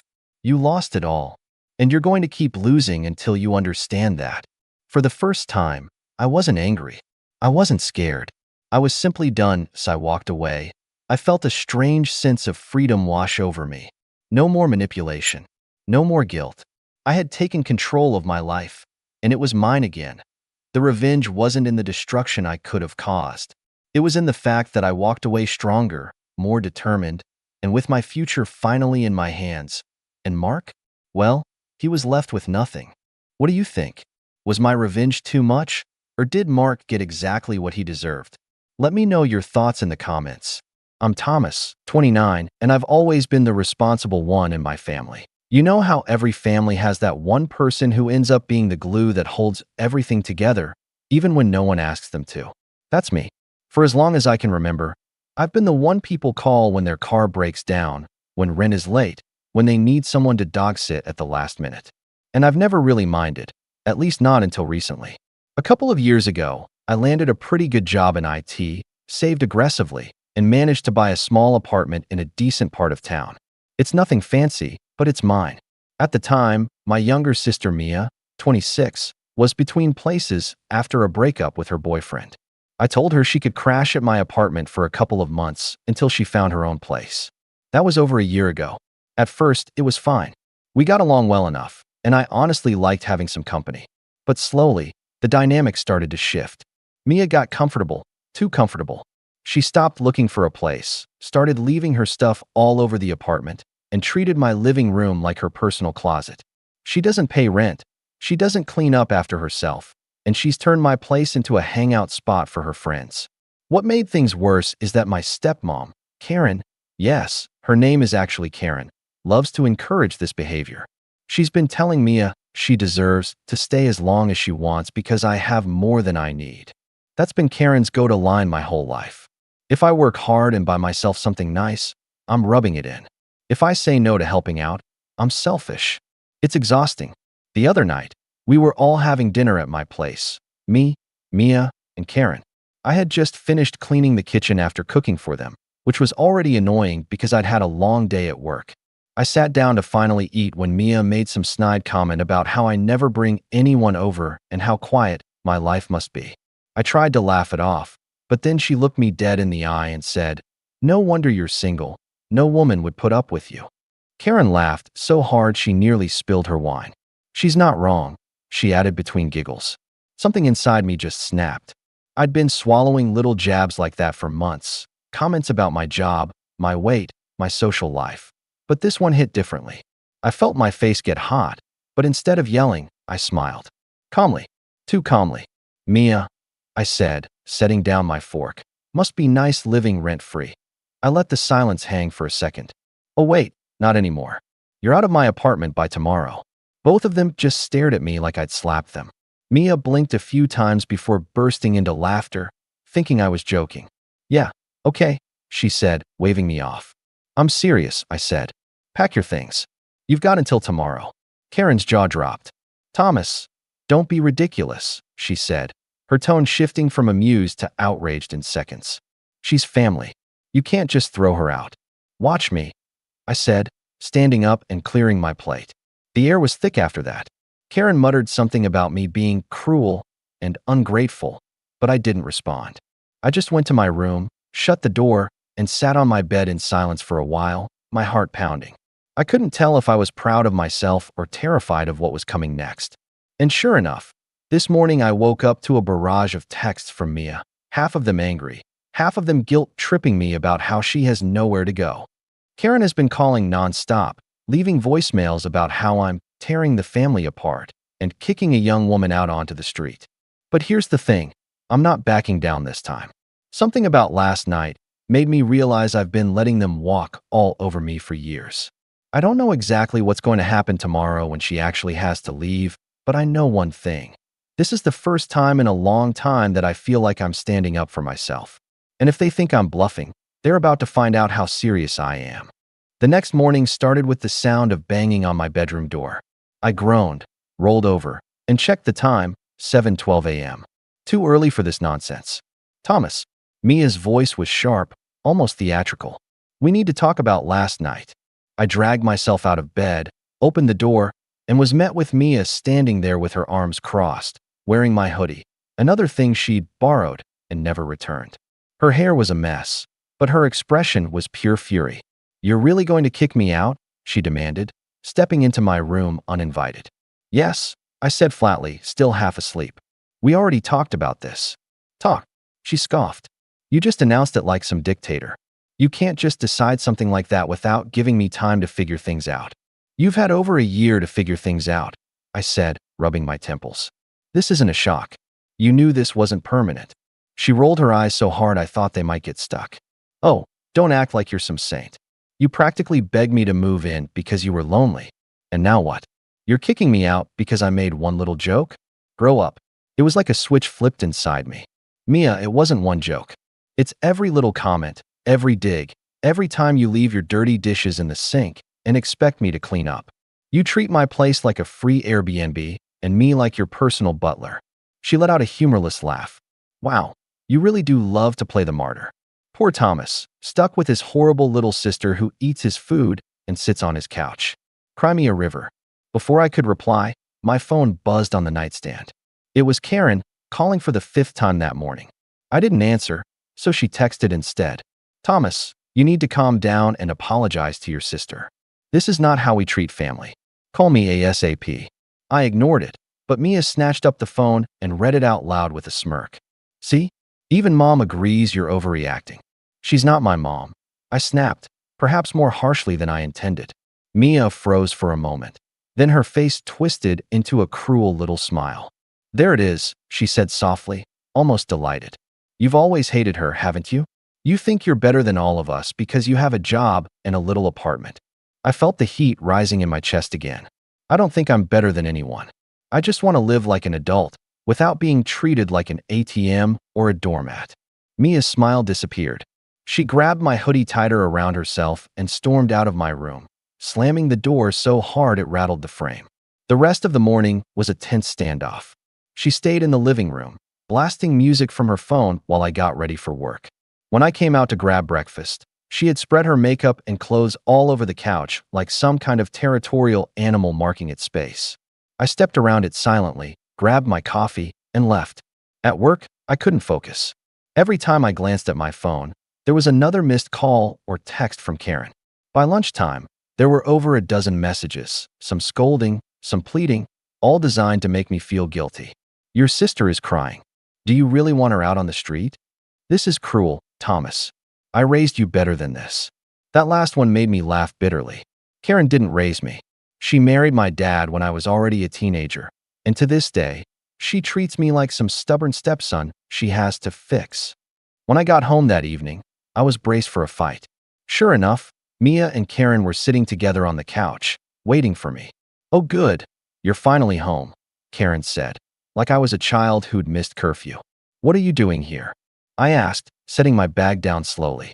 "We're having a family meeting," she said. "No," I replied simply, "we're not." Mia shot me a glare, but Karen pressed on. "Thomas, I think you're being rash. Throwing Mia out on such short notice is completely unreasonable. You need to give her more time." "She's had time," I said. "I told her she had until tomorrow." That's generous considering she's been living here rent-free for a year. Generous. Karen's voice was sharp now. Do you even hear yourself? She's your sister. Family helps family. Family doesn't get to insult me in my own home. I shot back. Family doesn't get to laugh when I'm humiliated. Mia groaned dramatically. Oh my God, you're still mad about one little comment? You're so sensitive. Sensitive. I repeated, incredulous. You called me unlovable. And you, I turned to Karen. You laugh like it was the funniest thing you'd ever heard. Karen folded her arms. Well, maybe if you lightened up once in a while, people wouldn't say things like that. That was it. I felt my hands shake as I pointed to the door. Both of you out. Now. Excuse me. Karen said, her face pale. You heard me. You don't live here, Karen. And you. I looked at Mia. Still have time to pack, but if you're going to sit here and disrespect me, you can leave right now. For a second, neither of them moved. Then Karen stood up, muttering about how she was going to tell my father about this. Mia sat frozen on the couch, staring at me with wide eyes like she couldn't believe I was serious. When they finally left, slamming the door behind them, the apartment was silent. For the first time in months, I could actually hear myself think. But I knew this wasn't over. Within an hour, my dad called. He almost never calls me, so I knew what this was about. Thomas, he said, sighing heavily. What's going on? Karen says you're kicking your sister out with no warning. Dad, I've given her more than enough time, I said, my voice steady. She's been living here for over a year. Rent-free. She doesn't clean. She doesn't contribute. And now she thinks she can insult me in my own home. He was quiet for a moment. She's had a rough time, you know. The breakup, her job situation. And I've supported her through all of it, I said. But there has to be a line. This is my home. I won't be disrespected here. He sighed again, sounding weary. I just don't want this to turn into a big family fight. It already is, I said. But I'm not backing down. After we hung up, I sat there in the quiet, my stomach in knots. I knew tomorrow was going to be worse. I could already imagine Mia refusing to pack, Karen showing up to mediate, maybe even my dad taking their side. But underneath the anxiety, there was something else. A small, growing sense of resolve. For the first time in years, I felt like I wasn't just letting them walk all over me. And tomorrow, they'd find out just how serious I was. By the next morning, I was ready for a fight. I had barely slept, my mind running through every possible scenario. Would Mia have her bags packed? Would she stage a dramatic sit-in and refuse to leave? Would Karen show up again, this time with my dad in tow, ready to lecture me about family duty? I took a deep breath, made myself a cup of coffee, and prepared for whatever chaos the day was about to bring. At first, the apartment was quiet, too quiet. No music blasting from the living room. No sound of Mia moving around. For a brief, naive moment, I thought maybe she had actually taken me seriously. Maybe she'd started packing and would be gone before noon. I was wrong. When I stepped into the living room, I stopped dead in my tracks. The couch, the coffee table, the TV stand, all my furniture was gone. Completely gone. The apartment looked like it had been looted overnight. I stood there in stunned silence, my coffee cup halfway to my mouth. I thought maybe I was hallucinating from lack of sleep. But no, there was a folded piece of paper on the floor where the coffee table used to be. I picked it up. It was a note in Mia's handwriting. If you're going to throw me out, I'm taking what's mine. Consider this payback for all the times you made me feel like a burden. I was so shocked I almost laughed. She didn't own any of that furniture. I bought everything with my own money when I moved in. The couch was a pain to get up the stairs. The TV stand took me 2 hours to assemble, and now it was all gone. I called her immediately, my hands shaking. She didn't answer, so I called again and again. By the 5th call, she finally picked up. What? She said flatly. Mia, where's my furniture? I said, struggling to keep my voice calm. Oh, relax, she said breezily. It's safe. I just moved it to storage. You what? You heard me. You want me gone so badly. Fine, but I'm not leaving you with all the nice stuff while I have nothing. That couch was basically mine anyway. I sat on it way more than you. I was speechless for a moment. That's not how ownership works, Mia. You can't just steal my stuff because you feel entitled to it. Steal? She actually laughed. Wow, you really do see me as some kind of criminal. You know what, Thomas? Maybe this is for the best. At least now I have something to start over with when I find my own place. Mia, bring it back. Now. No, she said simply and hung up. I just stood there staring at the dead phone in my hand. My heart was pounding so hard I could feel it in my throat. By noon, Karen showed up. I could hear her heels clicking down the hallway before she even knocked. She didn't wait for me to invite her in. She just opened the door and walked inside like she owned the place. "I cannot believe you called Mia screaming this morning," she said, her voice dripping with accusation. "She took my furniture," I said, pointing to the empty living room. "Look around. She stripped my apartment." "She didn't strip it," Karen said dismissively. "She took a few things she helped pick out. And honestly, Thomas, you've been so ungrateful about everything she's done for you. Maybe you deserve to lose a few things." Ungrateful? I could hardly believe my ears. She's been living here rent-free for a year. I've fed her, I've paid all the bills, and this is how she thanks me. Karen just shrugged. "You're the one who kicked her out with no notice. She's just protecting herself." I wanted to scream. "Instead," I said, "if she doesn't return my stuff, I'll report it stolen." Karen's eyes widened. "You wouldn't dare. Watch me." That's when she went for the low blow. "If you do this, Thomas, don't bother coming to family dinners. Don't bother calling your father. You'll have chosen your furniture over your family." The words hit me like a punch to the gut. It was exactly the kind of emotional manipulation Karen was best at. Make me feel like the bad guy for setting boundaries. But then she did something that turned my anger into something deeper, something colder. She pulled out her phone, scrolled for a moment, and then turned the screen toward me. It was a screenshot of a group text between her, Mia, my dad, and a couple of my other relatives. I skimmed the messages and felt my stomach drop. Mia had told everyone that I kicked her out with no warning, that I screamed at her until she feared for her safety, and that she had to take some things just to have somewhere to sleep that night. And the worst part? My dad's reply was right there, clear as day. If Thomas wants to act like this, maybe he doesn't deserve to be part of this family. I just stood there, staring at the screen until my vision blurred. My dad, my own dad, had sided with them. He thought I was some kind of monster for finally standing up for myself. Karen must have seen the look on my face, because she smiled. Not kindly, not sympathetically, smugly. "See? This is what happens when you turn your back on family. You end up alone."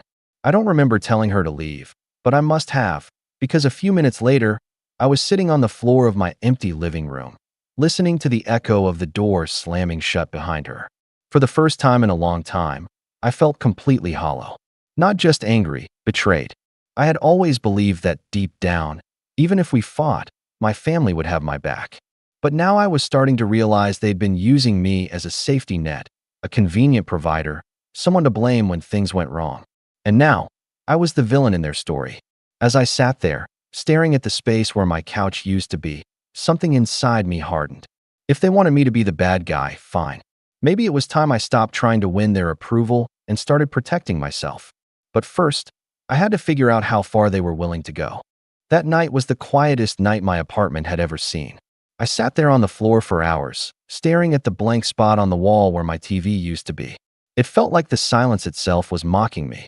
Every creak of the building, every sound of a neighbor's footsteps, every faint hum of traffic outside felt louder than usual, like the world was reminding me just how empty my place had become. I didn't eat dinner. I barely drank water. I just sat there, replaying every conversation over the last 48 hours. Mia's smug little laugh. Karen's righteous tone. My dad's message. Maybe he doesn't deserve to be part of this family. Those words were burned into my brain. Around midnight, I got up, grabbed a blanket from my bedroom, and laid it out on the living room floor. It was pathetic, but I refused to sleep in my own bed. The bed was too comfortable, too safe, and I didn't feel safe anymore. I felt like a stranger in my own life. Sleep didn't come easily. When it finally did, it was restless and short. I woke up at 5 a.m., exhausted but wired, like my brain had been running a marathon all night. I made coffee and sat by the window watching the sun rise over the city. Usually, mornings calm me down. Not this one. When I checked my phone, I almost wished I hadn't. 23 unread messages. 3 missed calls from my dad. 2 voice notes from Karen. A group chat notification that I wasn't even part of. Someone must have screenshotted it and sent it to me. It was a thread of my relatives discussing me like I was some out-of-control child. Aunt Lisa. Thomas is always so uptight. Maybe this is a cry for help. Uncle Ray. He's probably just lonely. Poor guy hasn't had a girlfriend in years. Mia? I didn't want to say anything, but he's been really mean lately. He even yelled at me for using his shampoo once. I think he has anger issues. Karen, exactly. I think we should just let him cool off for a while. If he's going to act like this, he needs to sit with the consequences. I set the phone down and just stared at it. Anger wasn't even the right word anymore. This was something deeper. A dull, heavy ache that sat in my chest and made me feel like I couldn't breathe. Later that morning, I went to work, but my mind wasn't there. I must have read the same email 5 times without processing it. My boss even asked if I was okay. I lied and said I was just tired, but the truth was I felt like I'd been hollowed out. By lunchtime, I couldn't take it anymore. I left early, telling my boss I needed a mental health day, and just started walking. No destination in mind. I walked through the park, past the coffee shop where Mia and I used to sit when things between us were still good, past the store where I'd bought the couch she'd stolen. Everything I saw reminded me of something they'd taken from me, either literally or emotionally. Eventually, I found myself at the edge of the river, sitting on a bench watching the water move. It was cold and gray outside, but the fresh air helped clear my head. I just sat there, breathing, until my hands stopped shaking. That's when I started to think, not just about what had happened, but about what it meant. For years, I'd been the guy who said yes to everything. Need money? Sure. Need a ride? Of course. Need a place to stay? No problem. And every time, I told myself I was doing the right thing because family helps family. But it was never a two-way street. When I needed someone, when I needed support, where were they? Not once had Mia thanked me for letting her stay. Not once had Karen asked how I was doing or if I needed anything. My dad hadn't called me just to talk in months. He only ever called when something needed to be handled. I realized, sitting there on that bench, that the person I'd been breaking my back to please all these years, my family, didn't actually respect me. That realization hurt more than anything Mia had said, more than anything Karen had laughed about. But underneath the hurt, there was something else, clarity. If they didn't respect me when I was bending over backwards to keep the peace, then maybe peace wasn't worth keeping. When I got back to my apartment, the emptiness didn't bother me as much. I grabbed a notebook and a pen and started writing. Not a letter, not a rant, just a list. At the top, I wrote, boundaries. Underneath, I wrote down everything I was no longer willing to tolerate. No more living rent-free. No more guilt trips about money. No more insults disguised as jokes. No more family ambushes at my apartment. No more one-sided favors. I stared at the list for a long time. It felt strange, almost rebellious, to see it written out. Like I was finally admitting to myself that I had a right to be treated better. That night, I ate dinner alone on the floor again, but it didn't feel as sad as the night before. It felt intentional, like this was step 1 in taking my space back. Of course, the universe wasn't about to let me have one quiet night. Around 9 p.m., Mia texted me a photo. It was a picture of her and a couple of her friends, sitting on my couch, drinking wine, laughing. The caption read, "Don't worry, your stuff is safe." Winky face. I stared at the screen for a long time, then set the phone down and didn't reply. For the first time, I didn't feel the urge to fire back or explain myself. Instead, I sat there and kept writing. Not just boundaries this time, but ideas. Ideas about how to hold her accountable. Ideas about how to make it clear to everyone, Mia, Karen, my dad, the entire family, that I was done being their doormat. I didn't know exactly what the plan would look like yet, but I knew one thing. The next time they tried to laugh at my expense, they wouldn't be laughing for long. The next morning, I woke up before my alarm, feeling strangely clear-headed. For the first time in days, my chest didn't feel as heavy. The anger was still there, simmering under the surface, but now it felt focused, like a fire I could control instead of one that was burning me alive. I started small. I cleaned the apartment, room by room. Not just a surface clean. I went through drawers, closets, shelves. I tossed out old junk, donated clothes I didn't wear anymore, organized everything I owned until the place looked less like a war zone and more like a fresh start. It was therapeutic in a way I hadn't expected. Every time I dropped something into the trash, I felt lighter, like I was shedding the weight of everything Mia and Karen had been dumping on me for the past year. Then I took another step. I went to a furniture store after work and bought myself a new couch. Nothing fancy, but nicer than the old one. And this time, I picked out exactly what I wanted, without anyone's opinion influencing me. It was scheduled for delivery that weekend. While I was at it, I bought a cheap TV stand online and upgraded my TV to a slightly bigger one. I didn't even flinch at the price. It wasn't about the stuff, really. It was about reclaiming my space, making this apartment mine again. But it wasn't just the apartment I was taking back. At work, I threw myself into a project I'd been putting off for weeks. It was a complicated systems upgrade that no one wanted to touch, but I volunteered. I worked late every night, not because I had to, but because I wanted to. The distraction helped, and the satisfaction of seeing real progress reminded me that I was capable of doing hard things, of being in control of my own life. My boss noticed. "You've been on fire this week," he said one evening as I was heading out. "If you keep this up, there might be a promotion in it for you." That word, promotion, stuck with me all the way home. For so long, I had been so focused on putting out family fires that I'd been neglecting my own growth. But now I had a reason to push forward. On the personal side, I started making time for myself again.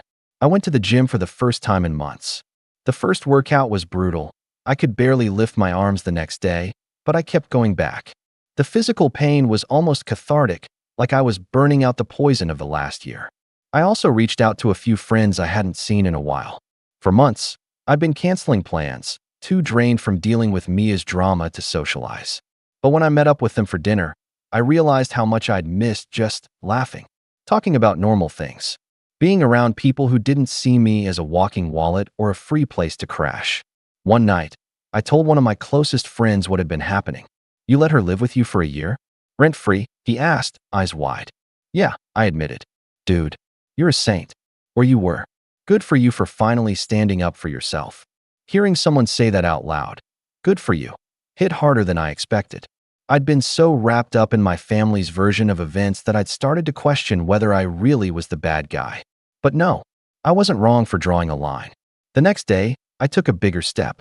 I went to the building management office and had Mia's name removed from the guest access list. I also asked them to change the building's door code and to deny entry to anyone I hadn't personally approved. If she wanted to come back for round 2, she'd have to get past me first. The delivery day for the new furniture arrived, and I spent the entire afternoon setting it up. When I was done, I stood in the middle of the living room and just looked around. The space felt new, different. It wasn't haunted by their voices anymore.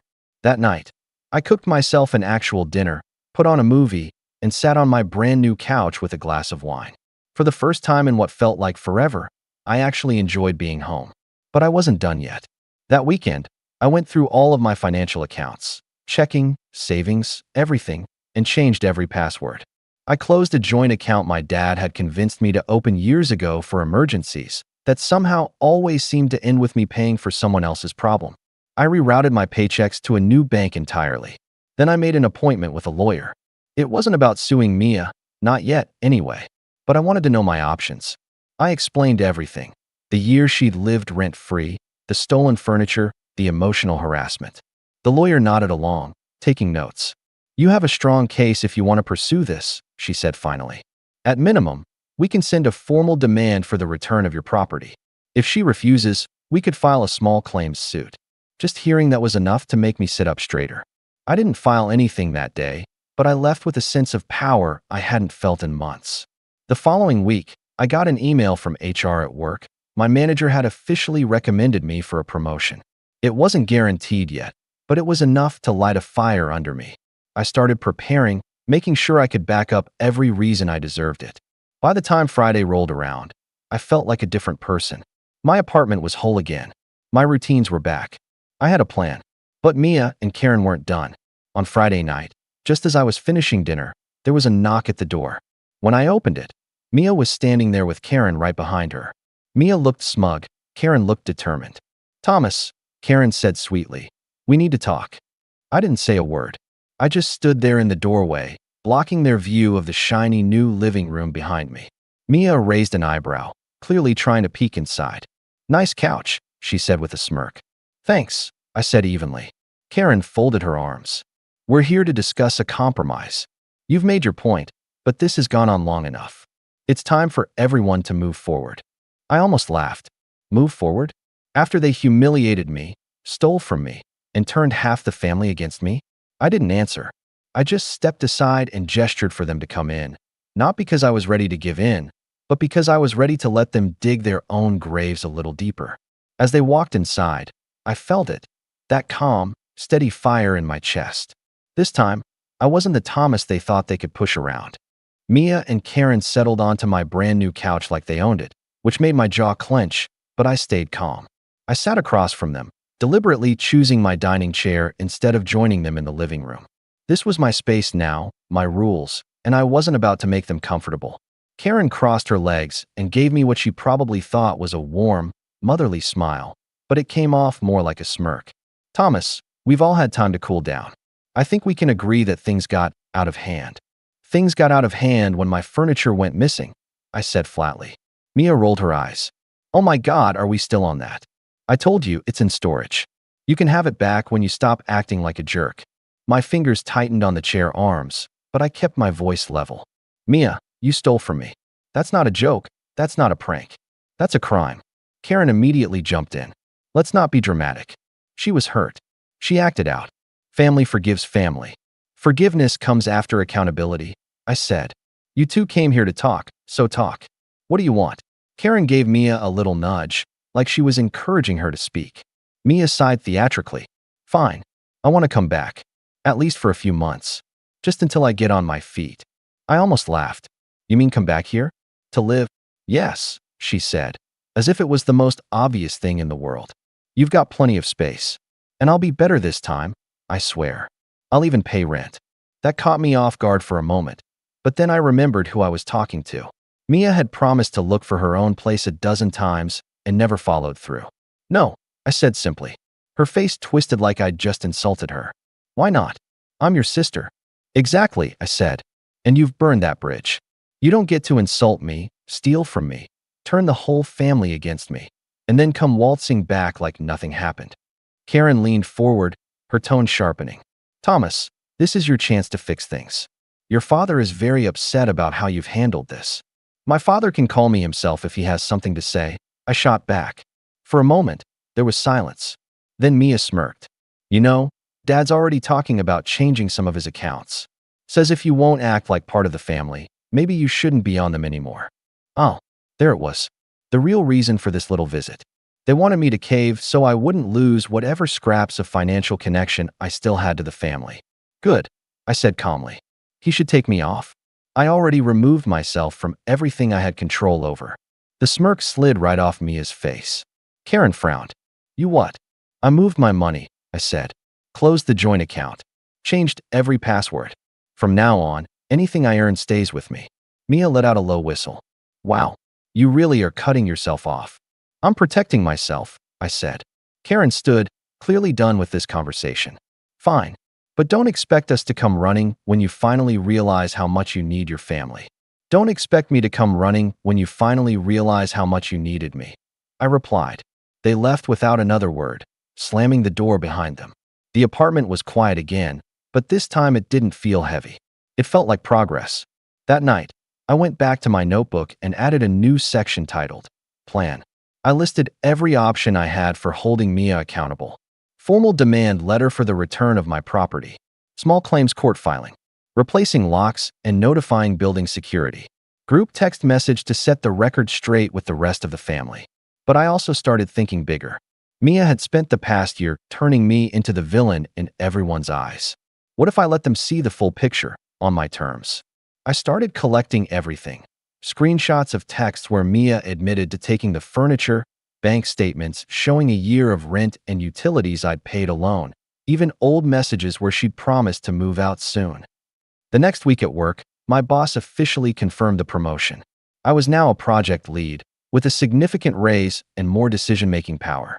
When I walked out of that meeting, it felt like the universe was giving me a green light. With the raise, I could afford a lawyer's retainer without even blinking.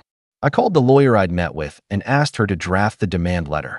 Within 2 days, I had a professionally worded notice ready to be sent to Mia, giving her a short window to return my furniture or face legal action. But I wasn't done.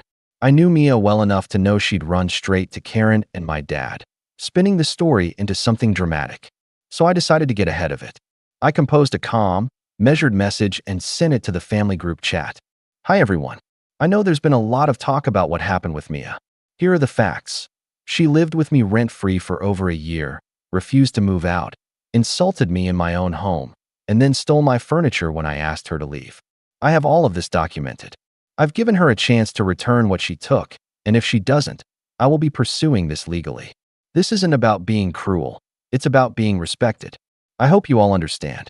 I didn't check the replies right away. Instead, I turned my phone off and went to the gym, letting the weight of the barbell soak up my frustration. When I finally turned my phone back on, the chat was chaos. Half the family was shocked, some were defensive, and a few quietly messaged me on the side to say they'd had similar experiences with Mia or Karen. That last part surprised me. For years, I thought I was the only one who felt singled out, but apparently, I wasn't. It hit me then. I wasn't powerless. I wasn't alone. And I had more people on my side than I'd realized. That night, I slept like a rock for the first time in weeks. But just as things seemed to be settling, Mia sent me a single text the next morning that made me sit up straight. If you think you're going to humiliate me in front of the whole family, you're wrong. I'm not giving your stuff back, and I'm not afraid of your lawyer. I stared at the screen for a long time. She still thought this was a game. But if Mia wanted to turn this into a battle, she had no idea how ready I was to fight back. Smart, calm, and completely in control this time. I took a deep breath before replying to Mia's text. No threats, no anger, just a calm message. That's your choice. The letter will arrive this week. And then I followed through.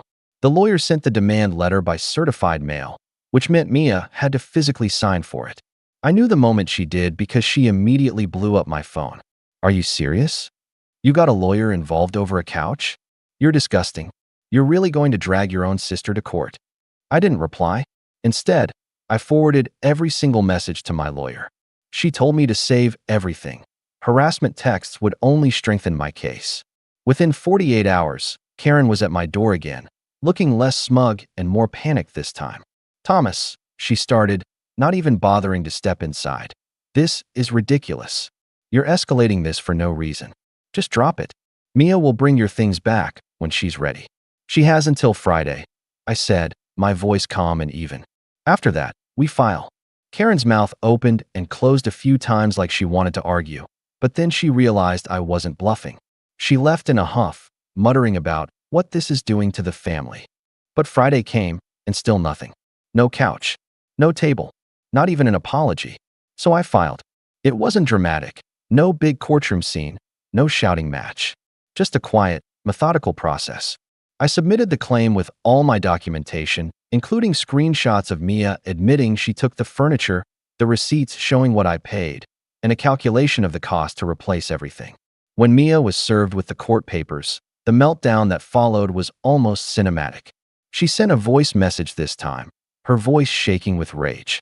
You've ruined everything. Everyone thinks I'm some kind of thief now. Dad is furious with you. He says you've taken this too far. I listened to it twice, then archived it without replying. The next step was something I'd been planning for weeks. I decided to have a very public, very calm conversation with my dad.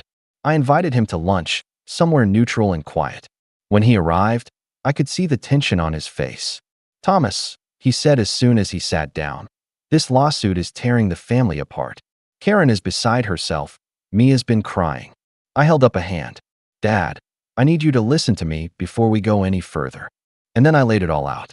Calmly, clearly, without a single raised voice. I showed him the screenshots of Mia's texts, the bank statements proving I'd been supporting her, the demand letter that Mia ignored. By the end of it, my dad wasn't angry anymore. He just looked tired. I didn't know it was this bad, he admitted quietly. Mia told us you kicked her out with no notice. She lied, I said simply. And you believed her without even asking for my side. He nodded slowly, shame flickering across his face. You're right. I should have called you first. For the first time, I felt like he saw me, really saw me, not as the difficult son who needed to keep the peace, but as someone who had been carrying more than his share for far too long. I'm not dropping the case, Dad, I said. This isn't just about a couch. This is about boundaries. If I let this go, they'll never stop. He didn't argue. He just sighed and said, do what you need to do. That night, I sent one final message to the family group chat. For those who are still confused, this is no longer a discussion. It's in the court's hands. I've spent years helping, covering, and cleaning up for people who never once respected me in return. That ends now. If that makes me the bad guy in your story, so be it. And then I muted the chat. 2 weeks later, we had the court date. It was a small claims hearing, just a cramped room with a judge at a desk, but I treated it like the most important meeting of my life. Mia showed up late, looking frazzled, with Karen whispering furiously in her ear. I showed up in a pressed shirt and tie, folder of evidence neatly organized. The judge asked me to speak first, and I laid out everything. The agreement to let Mia stay temporarily, her refusal to move out, the insults, the theft, the ignored demand letter. Then Mia spoke. She tried to spin it, said the furniture was practically hers because she used it so much, said I was being vindictive. But every time she made a claim, I calmly produced a receipt, a screenshot, a time-stamped message that contradicted her. By the end, the judge looked almost exasperated with her. "Ms. Last name," he said finally, "you don't have a legal claim to this property. You are ordered to return all of it within 7 days or reimburse your brother for its full value." Mia's face went pale. Karen put a hand on her arm, whispering something that sounded like, "We'll figure it out," but I could see the defeat in Mia's eyes. Walking out of that courtroom was one of the most satisfying moments of my life. But I wasn't done yet. I followed up with the building management, officially banning Mia from the premises. I also gave them a copy of the court order so there'd be no question about who owned what. When Mia finally returned the furniture, grudgingly, piece by piece, I donated most of it to charity. Not because I needed to, but because I wanted the last word. The couch that had been the centerpiece of all this drama, I didn't even sit on it once. I took a photo of it being loaded into the donation truck and sent it to Mia with a simple message.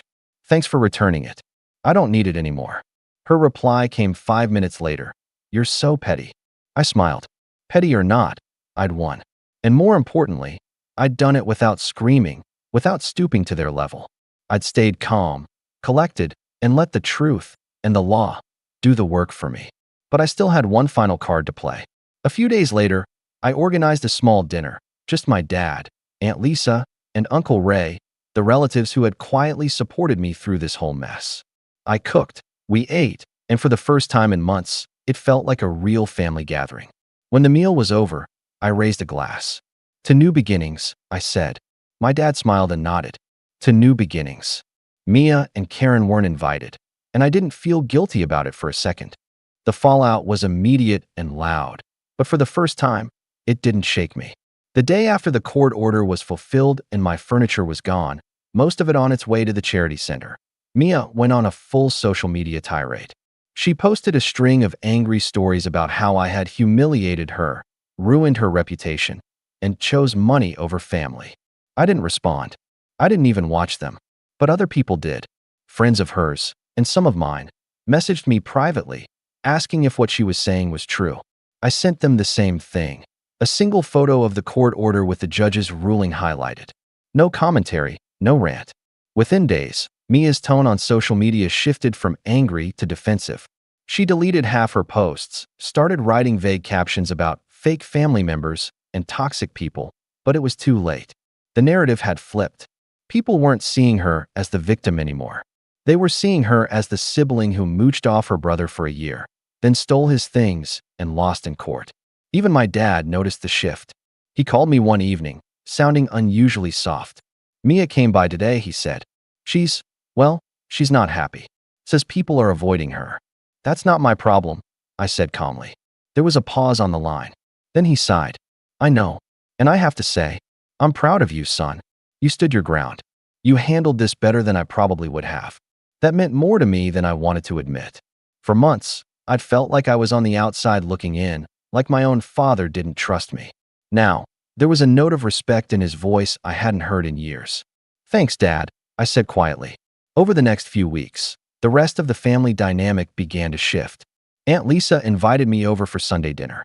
Uncle Ray texted me asking if I wanted to go golfing. Even my cousins, who had stayed quiet through most of this, started reaching out. It was like a fog had lifted. People weren't afraid to talk to me anymore. Maybe because they'd finally seen that I wasn't just the difficult brother who said no sometimes. I was someone who stood up for himself and refused to be taken advantage of. Meanwhile, Mia moved in with a couple of friends across town. I heard from a cousin that she was paying actual rent for the first time in years, and she was miserable about it. She keeps complaining about how expensive it is to live on your own, my cousin said with a little laugh. It's like she just discovered adulthood. I didn't gloat, at least not out loud. But deep down, it felt like poetic justice. Karen stayed quiet for a while after the court date, but eventually, she sent me a message. Thomas, I don't agree with how you handled things, but I can see you're serious about your boundaries. I hope one day we can all sit down and move forward. It wasn't an apology, not really, but it was the closest I was ever going to get from her. I replied with a simple, we can move forward when everyone respects my space. Weeks turned into months, and little by little, the tension died down. My apartment felt like home again. The new furniture, the lack of constant drama, it was peaceful. One night, I sat on my new couch with the lights low, a glass of wine in hand, and looked around. For the first time, the place didn't feel like a battleground. It felt like mine, fully, completely mine. The final nail in the coffin came when I hosted my own family gathering. Not everyone came, but the people who mattered did: my dad, Aunt Lisa, Uncle Ray, a couple of cousins. We cooked together, ate together, laughed together. At one point, my dad pulled me aside. This was good, he said quietly. It feels different without all the tension. Yeah, I said, smiling faintly. It does. After everyone left and I was cleaning up, I noticed something on the table. My dad had left a small envelope with my name on it. Inside was a handwritten note. Thomas, I've updated my accounts and my will. You're listed as executor now. I trust you to handle things fairly when the time comes. I know we haven't always seen eye to eye, but I see now that you've grown into someone who knows how to do what's right, even when it's hard. I'm proud of you. I sat down at the table and read it twice. For the first time in months, I felt something I hadn't felt since this whole ordeal began: peace. Mia and Karen hadn't shown up to the dinner, and for once, I didn't care. It wasn't about excluding them anymore. It was about choosing the people who respected me enough to be here. As I tossed the last wine glass into the dishwasher and turned off the lights, I stood for a moment in the middle of my apartment. No shouting, no passive-aggressive comments, no guilt trips, just silence. And for the first time, that silence didn't feel empty. It felt like freedom. I smiled to myself, grabbed my glass of wine, and sat back down on the couch, my couch, with a deep breath. This, I said out loud to no one in particular, is exactly how it should be. And for the first time in a long time, I meant it. My name's Ryan, I'm 27, and for as long as I can remember, birthdays have never really been about me. At least not in my family. Growing up, they were always treated like some kind of performance where my parents could make a joke at my expense, my older sister could show off, and everyone else in the family just went along with it. I used to tell myself it was harmless, that maybe I was just being too sensitive.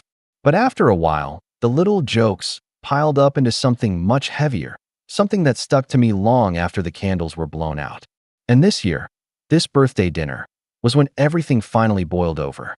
We had gone out to this semi-fancy Italian restaurant, the kind of place with white tablecloths and waiters who pour water into your glass every 5 minutes. I should have been excited. I hadn't had much time to celebrate anything in years, not with how much I'd been grinding at work and quietly covering bills my parents had forgotten about. But I wanted to think maybe, just maybe, they'd take this night seriously. For once, it would be about celebrating me turning 27. Instead, the moment that card slid into my hands, I knew I was about to be reminded exactly where I stood in my own family.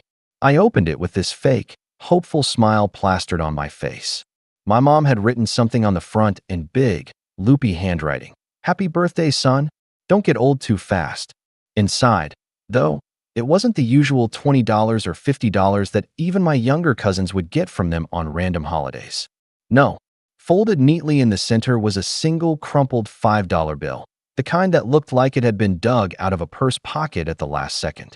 And before I could even process it, my mom leaned back, smirked, and said, "Don't spend it all in one place." Then she laughed, not a light-hearted laugh, but a full, sharp cackle like she had been waiting all night just to drop that line. The table erupted. My dad chuckled, my sister practically doubled over. Even my uncle slapped the table like it was the funniest thing he'd ever heard. And I sat there frozen, staring down at that wrinkled bill as if it had the weight of everything I'd endured with them pressed into its fibers. They thought it was a joke. To them, I was the punchline. But in that moment, as the laughter washed over me, I wasn't humiliated. I was calculating. Because what they didn't realize was how much they already owed me. The late-night bailouts, the rent I had covered for them when they were short on cash, the car payments I had floated to keep their credit from tanking. I had never once held it over them, but I had kept track. Every penny. And as my mom's laughter echoed in my ears, I knew one day soon they'd learn just how expensive their little joke was going to be. I forced a smile. I even chuckled softly like I was in on it, though my chest felt like it was caving in. "Thanks," I said, tucking the bill back into the card and setting it on the table. My voice didn't crack, but my hands were trembling under the tablecloth. They didn't notice, of course, they never did. My sister immediately launched into a story about her latest vacation, and my dad leaned in, giving her all the attention I'd wished for just once on my own birthday. I sat back, let the noise of their conversation blur into static, and kept replaying the moment over and over. The way their laughter had bounced off the walls, the way no one at that table had thought to stop it. That was when the gears started turning in my head. Because here's the thing. You can mock me, you can belittle me, and maybe I'll swallow it for years. But when you laugh in my face like that, when you make my worth into a literal $5 joke, you don't just bruise my pride. You wake up something in me that doesn't forget, something that calculates. And as I sat there stirring a plate of pasta I could barely taste, all I could think about was how one day, they'd be sitting across from me again. Only next time, the laughter would stop and the bill would come due. And that was just the beginning of the night. The rest of that dinner dragged on like a bad play where everyone knew their lines except me. My sister, Emily, took center stage as usual. She was 30, only 3 years older than me, but in my parents' eyes she might as well have been a queen sitting on a throne. She told story after story about her latest trip to Spain, how she just had to book a suite with an ocean view because she deserved it after all her hard work. My mom nodded proudly. My dad asked her questions like he was interviewing a celebrity, and even my uncle looked genuinely impressed. Meanwhile, I sat there, swirling cold pasta on my fork, trying not to choke on the bitterness rising in my throat. Every time Emily paused to sip her wine, my mom would throw in some little jab at me. "Ryan, maybe if you traveled more, you'd have something exciting to talk about too." Or, "Your sister has always been good at treating herself. You should take notes instead of being so frugal." That last word stung, because it wasn't frugality, it was responsibility. But they didn't know, or maybe they didn't want to know, that the reason I didn't travel, the reason I didn't splurge, was because I had been too busy quietly paying off their debts and covering emergencies they never once paid back. I kept my mouth shut, though, because I knew if I said anything it would only feed their smugness. Emily caught my silence and smirked like she'd scored a point in some invisible competition between us. Then she leaned across the table and said, "You know, Mom, Dad, maybe we should take Ryan with us on our next trip. It'd be nice to show him how to enjoy life for once." Her tone wasn't kind. It was dripping with condescension. My mom laughed so hard she nearly spilled her drink. "Sweetheart, don't be cruel," she said, patting Emily's hand. "Your brother doesn't even have the wardrobe for Spain. Can you imagine him sticking out like a sore thumb in those outdated clothes of his?" And just like that, they were all laughing again. I forced another smile, but inside I was burning. Outdated clothes? I was the one making sure the lights in their house stayed on when they conveniently forgot to pay the bills. I was the one who had sacrificed upgrading my car so I could loan my dad money for his. I was the one who skipped dinners out with friends so I could cover the mortgage payment that would have sunk their credit. And here I was, being mocked for not living a lifestyle I'd literally funded for them. The tension only built as the night went on. When the check came, I half expected my dad to pull his usual move of conveniently forgetting his wallet, but this time he did something even worse. He picked up the leather folder, glanced at the bill, and said, "Ryan, you've been doing so well at work, right? How about you treat us tonight? It's your birthday after all." I froze, staring at him in disbelief. "You want me to pay for my own birthday dinner?" He leaned back in his chair like it was the most reasonable thing in the world. "Well, you're more stable than we are right now. And it's just money. Family takes care of each other, doesn't it?" The hypocrisy nearly made me laugh out loud, but my jaw locked instead. I pulled out my card, set it down slowly, and said, "Sure." My voice was steady, but my hand trembled as I slid the card across the table. Not from fear. No, this time it was something else. Something sharper. Because in that moment, I realized just how deep their entitlement ran. They didn't just mock me. They expected me to bankroll the whole show. As the waiter walked away with my card, I sat back and let the fire inside me grow. Every comment, every jab, every smug laugh, it was fuel. They didn't see it, of course. They kept chatting like nothing had happened, like draining me dry was just a normal part of the evening. But I saw it. I felt it. And I knew this wasn't just a one-off insult anymore. This was a pattern that had been running unchecked for years, and tonight it had finally snapped into focus. When the bill came back, my dad didn't even thank me. My mom just slipped the receipt into her purse like it was hers, and Emily clinked her glass with mine as if to say, "Good boy." I smiled back because I had to. But inside, I was already sketching out the blueprint of a plan. Because sooner or later, they'd come knocking again, expecting me to save them. And when they did, they'd find out I wasn't the same quiet son they could laugh off anymore. That night didn't end with fireworks or confrontation. It ended with me shaking hands, hugging stiffly, and walking to my car in the dark. But as I sat in the driver's seat, gripping the wheel, I made myself a promise. I wasn't going to keep bailing them out. I wasn't going to keep playing the fool. I was going to make them feel the weight of every dollar, every laugh, every word they'd thrown at me. And as I drove home, replaying the sound of my mom's laughter echoing in my head, I knew the tension between us had only just begun. A few weeks after that birthday dinner, the cracks in my patience widened into something I couldn't ignore. I tried to brush it off, told myself I was overreacting, that maybe I was just too sensitive. But then came the call, the one that turned irritation into betrayal so sharp it felt like someone had carved into my chest. It was a Tuesday evening, and I had just gotten home from work. I was exhausted, but in a good way, the kind of tired that comes from actually accomplishing something. I'd been grinding hard at my job, putting in long hours, and that week I'd finally landed a promotion I'd been chasing for months. It meant more money, sure, but more than that, it meant validation. Proof that I wasn't just some doormat or screw-up like my family liked to paint me as. For once, I had something solid to celebrate. My phone buzzed, and I saw my mom's name flash across the screen. I almost didn't answer, but habit won out. "Hey, Mom." Her voice was sweet at first, sugary in a way that set alarm bells ringing in my head. "Ryan, honey, how are you? How's work?" "It's good," I said cautiously. "Actually, I got promoted this week." There was a pause. A brief silence where I expected a congratulations, maybe even pride. Instead, she said, "Oh, that's nice. Listen, we've been meaning to talk to you about something." My stomach dropped. Here it comes, I thought. "What is it?" She cleared her throat. "Well, you know how your dad and I have been a little strapped for cash. The mortgage is behind again, and Emily's been helping as much as she can, but she has her own expenses, of course. We thought maybe, just until we get back on our feet, you could take over the payments for us. Just for a little while." I sat there in stunned silence. I'd already helped them with this exact problem 6 months ago. I'd wired over 2 months' worth of mortgage to keep their house from going into default. And they hadn't paid me back a cent. "You want me to take over your mortgage?" I asked slowly. "Well, just for now," she repeated, her voice lilting as if she were asking me to water the plants, not carry the weight of their home. "You're doing so well, and it wouldn't be fair to put all the pressure on your sister. She's got her life to think about." Something inside me snapped. "So Emily can travel the world and buy designer bags, but I'm supposed to pay for your house." There was a sharp inhale on the other end of the line. "Don't be selfish, Ryan. Your sister has worked very hard to make her life comfortable. You should be happy to help your family. After everything we've done for you." I almost laughed at the audacity, but the words stuck in my throat. "Everything you've done for me? Mom, I've been bailing you out for years. I've covered bills, car payments, even your credit card debt.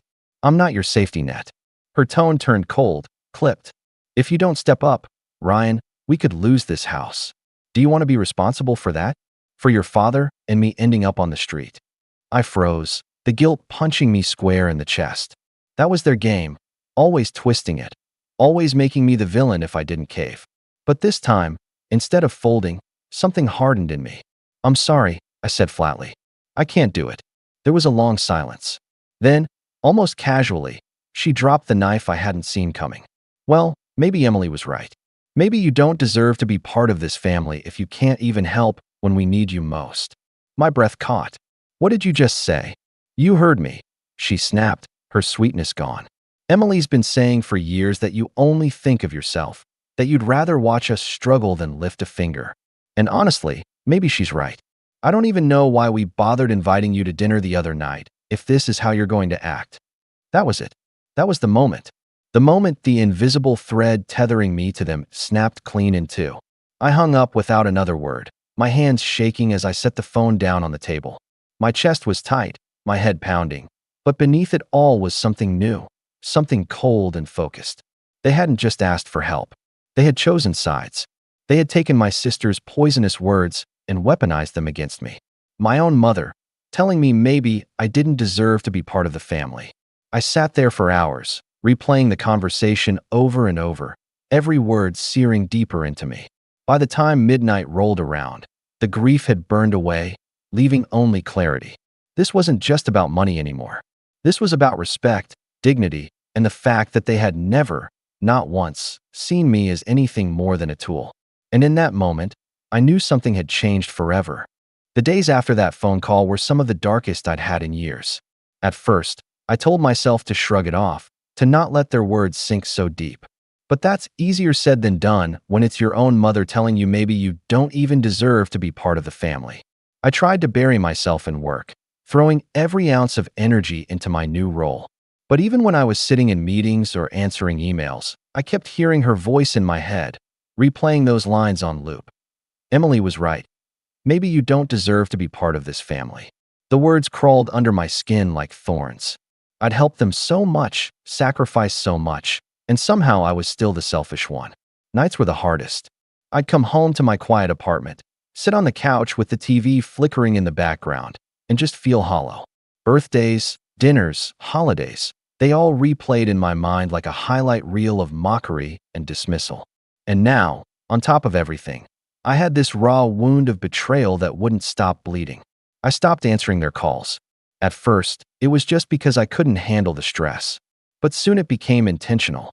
My mom would ring, my dad would text. Even Emily sent a smug little, "You really should help out," message one evening. But I ignored them all. I needed space. I needed silence. That silence, though, came with its own price. My dad showed up at my apartment once unannounced. I didn't answer the door, just sat in the dark with my back against the wall, listening to him knock and call my name like I was some disobedient child. Eventually, he left, but the pounding in my chest stayed long after his footsteps faded down the hall. Work became my only anchor. I stayed late most nights, not because I had to, but because I didn't want to go home to the thoughts waiting for me there. I told myself I was climbing, that I was finally carving out something that was mine. But in quiet moments, when the office emptied and the city lights glowed against the glass, I wondered if I'd ever really be free of them. The loneliness cut deep. Friends invited me out, but I found excuses not to go. I couldn't bear the thought of pretending everything was fine when inside, I felt like I was unraveling. On weekends, I'd scroll through social media and see Emily posting photos from yet another trip, Paris this time. Champagne glasses, fancy dinners, captions about hard work paying off. And beneath it, comments from my parents. Little heart emojis, "So proud of you, sweetheart. You deserve it." I never got those words. Not once. Not even when I had pulled them out of financial ruin with my own hands. The breaking point came one Saturday when I checked my mail. Inside was a notice from my bank. A transfer request had been flagged. My parents had tried to move money out of the joint account I'd once used to help them cover bills.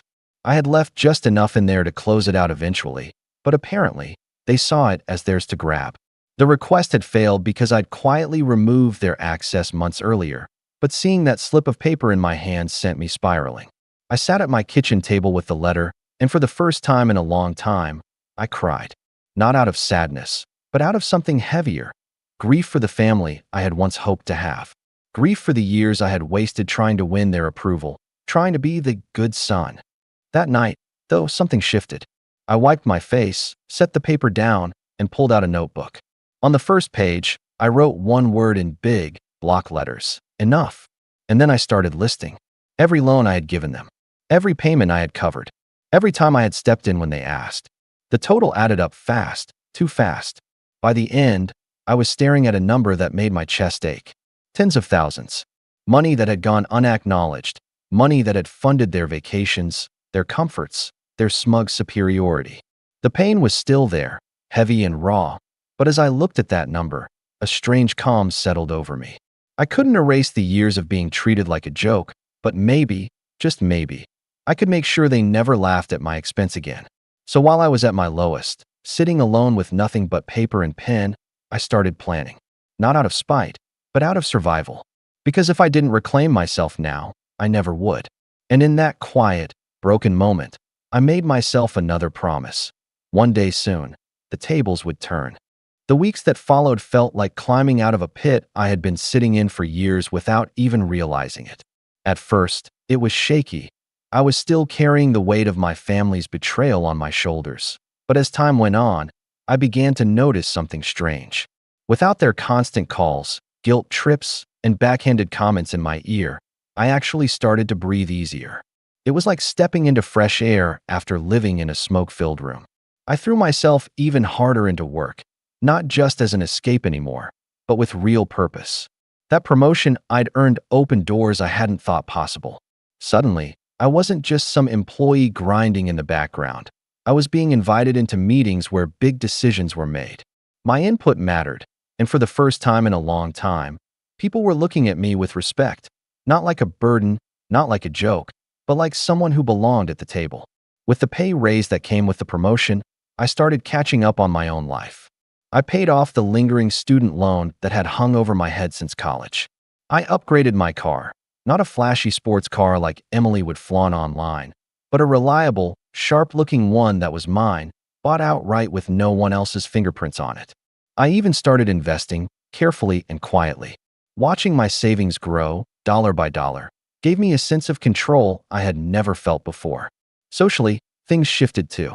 At first, I had isolated myself, but as the months went on, I found myself reconnecting with old friends, the ones who had never judged me, who never asked me to be anyone but myself.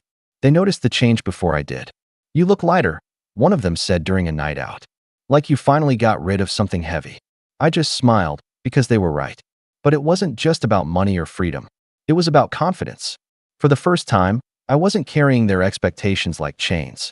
I didn't have to answer every call or respond to every demand. I was learning what it felt like to have boundaries, and more importantly, to enforce them.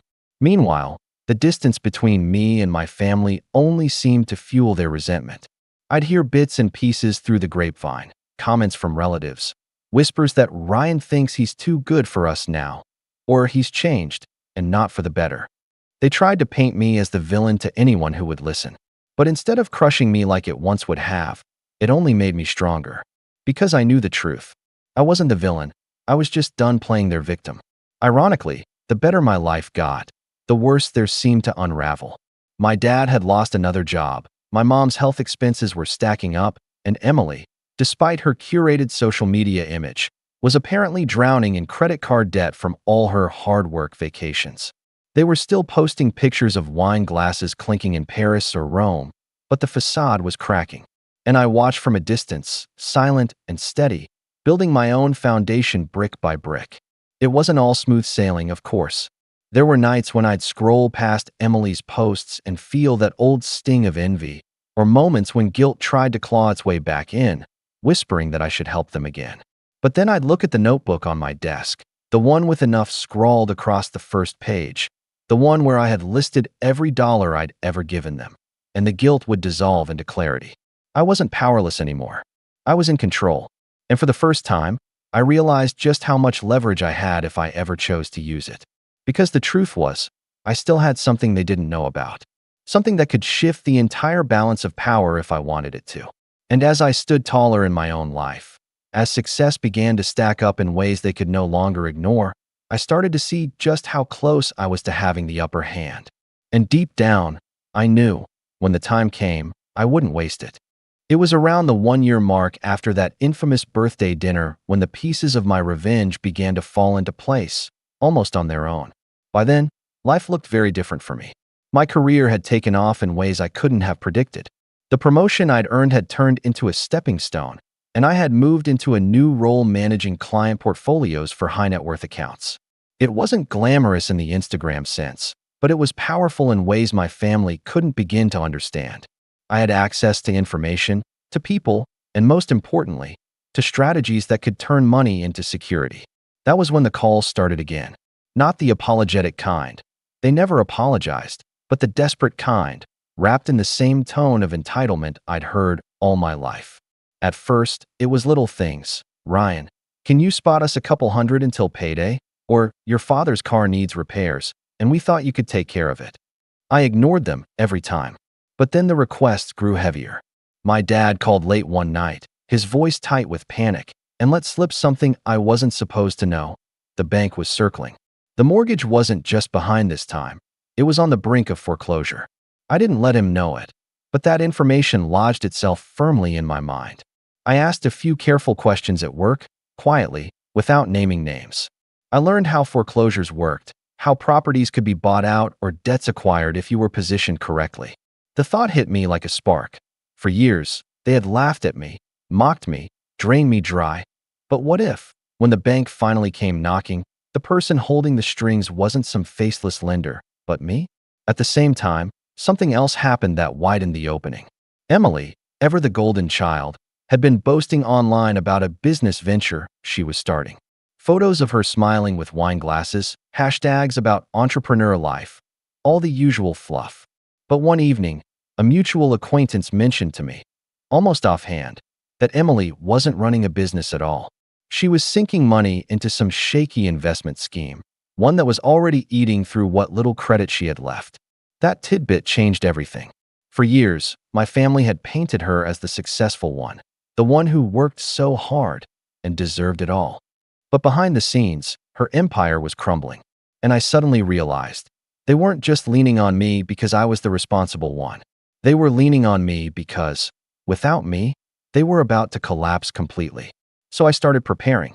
I doubled down on my savings and investments, making sure my foundation was unshakable. I kept meticulous notes, screenshots of texts, bank statements, proof of every cent I had ever given them. If they ever tried to twist the story, I wanted the receipts in hand.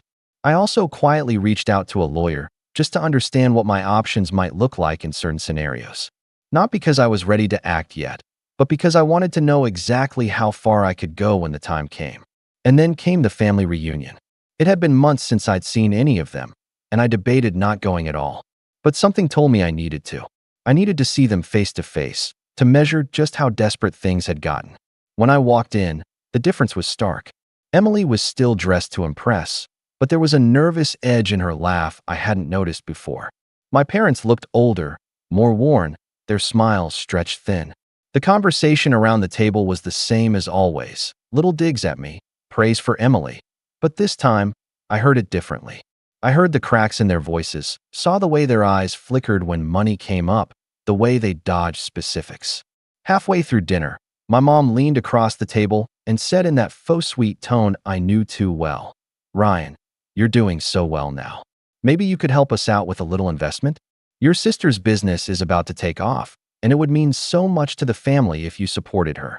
Emily nodded, smiling like a shark. "It's a once-in-a-lifetime opportunity, Ryan. You'd make your money back in no time." I didn't answer right away. I just looked at them, really looked, and for the first time in my life, I realized the balance of power had shifted. They weren't in control anymore. They were asking because they needed me. And sitting there, with their eyes on me, waiting for my response, I felt something settle deep inside me. I had the leverage. And soon, they were going to learn exactly what that meant. I didn't answer them that night at the reunion. Instead, I smiled, excused myself early, and let their request hang in the air like bait. I could tell it unnerved them, my silence. It wasn't the response they were used to. Normally, I'd either cave or argue. But this time, I gave them nothing. And that was the beginning of my revenge. The next week, my dad called, trying again. "Son, about what your mom said at dinner. Your sister's business really could use your support.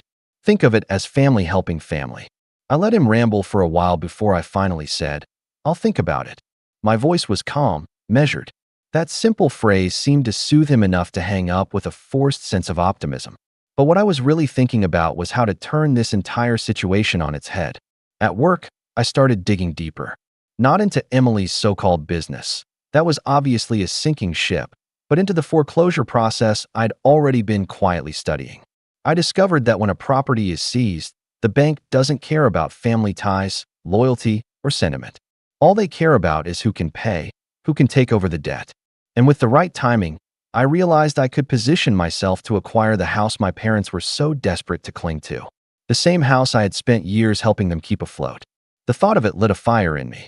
Not because I wanted the house itself, but because I wanted them to see, crystal clear, what it felt like to lose control.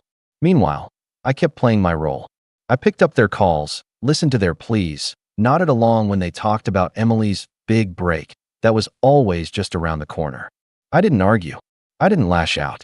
I stayed calm, agreeable even. Because the quieter I was, the more they revealed.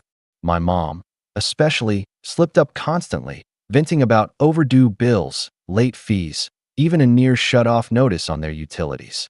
She thought she was guilt-tripping me, but all she was really doing was handing me more proof of just how precarious their situation was.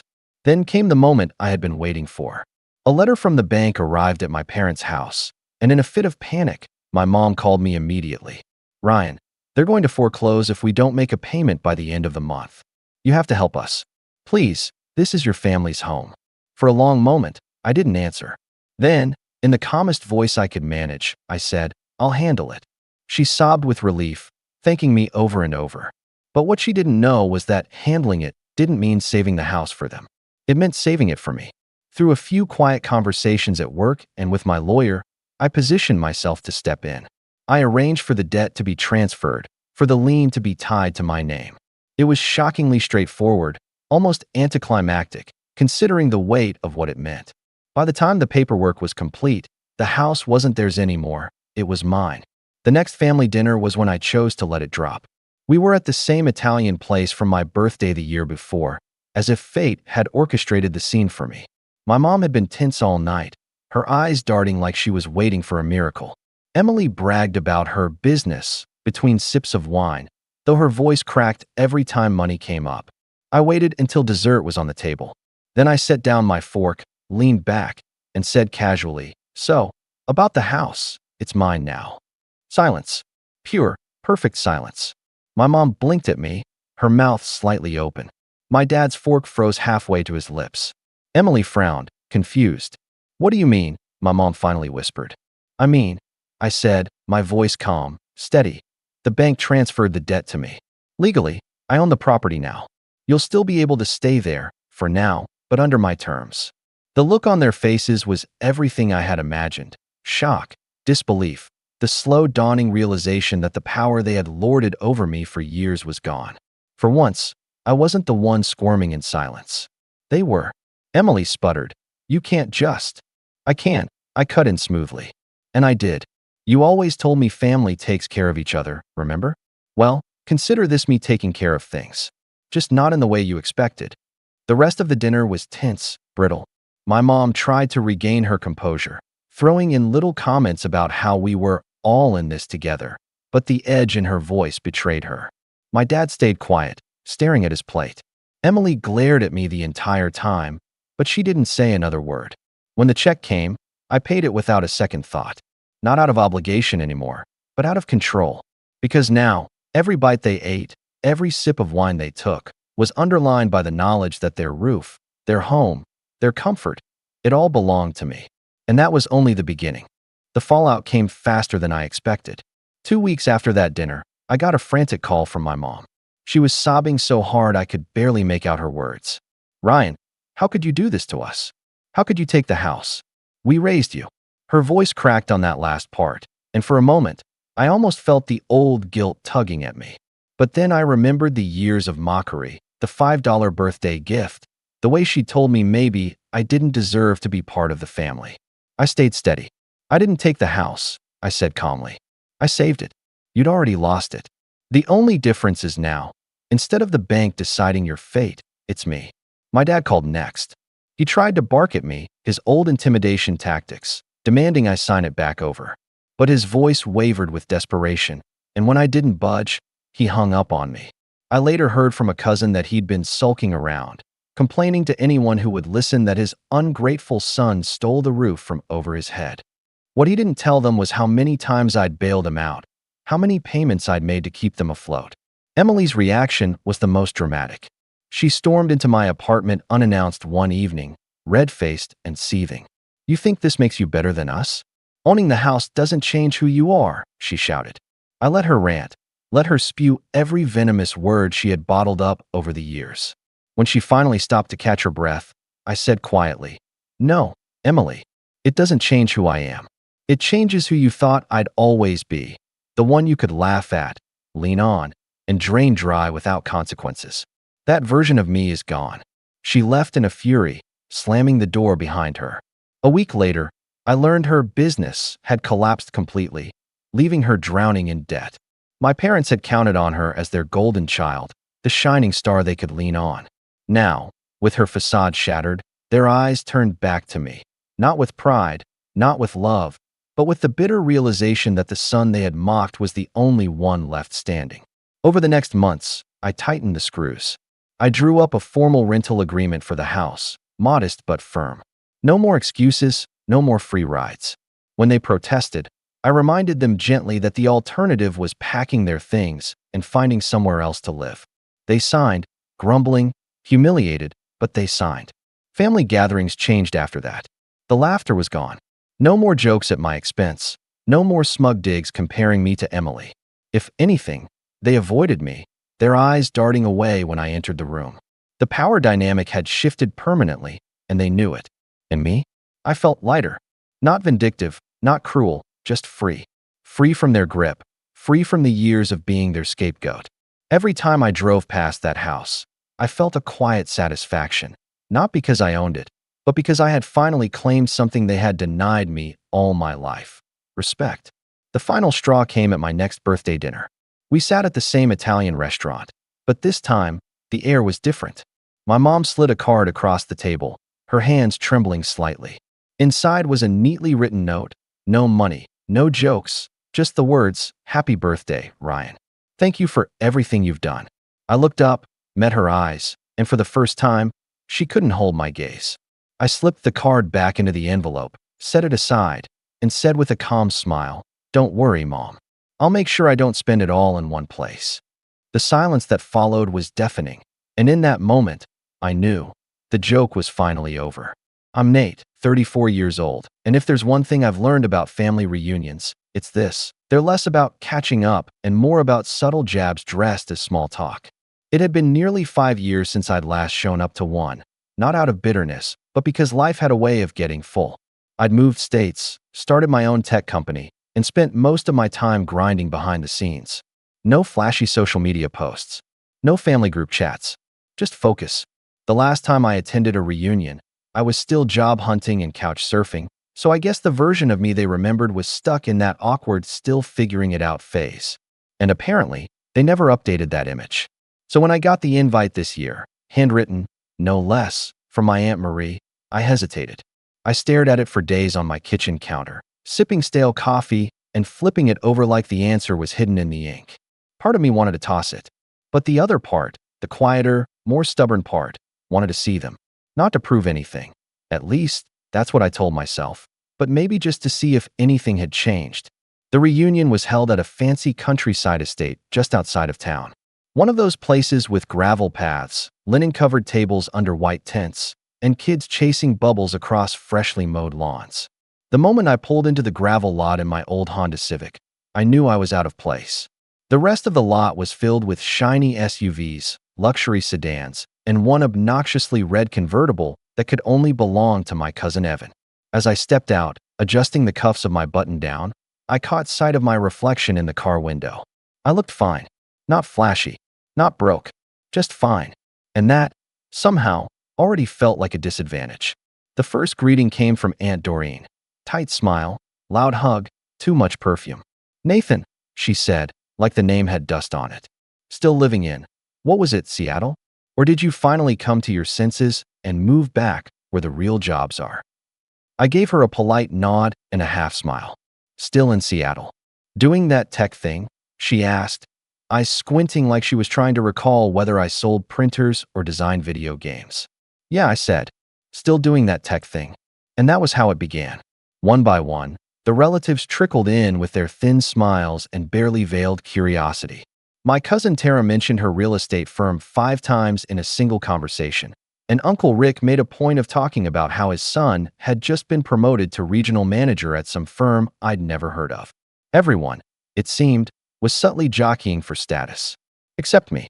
I sat at the corner table near the drink station, sipping watered-down lemonade and watching the breeze flutter the corner of the dessert table's tablecloth.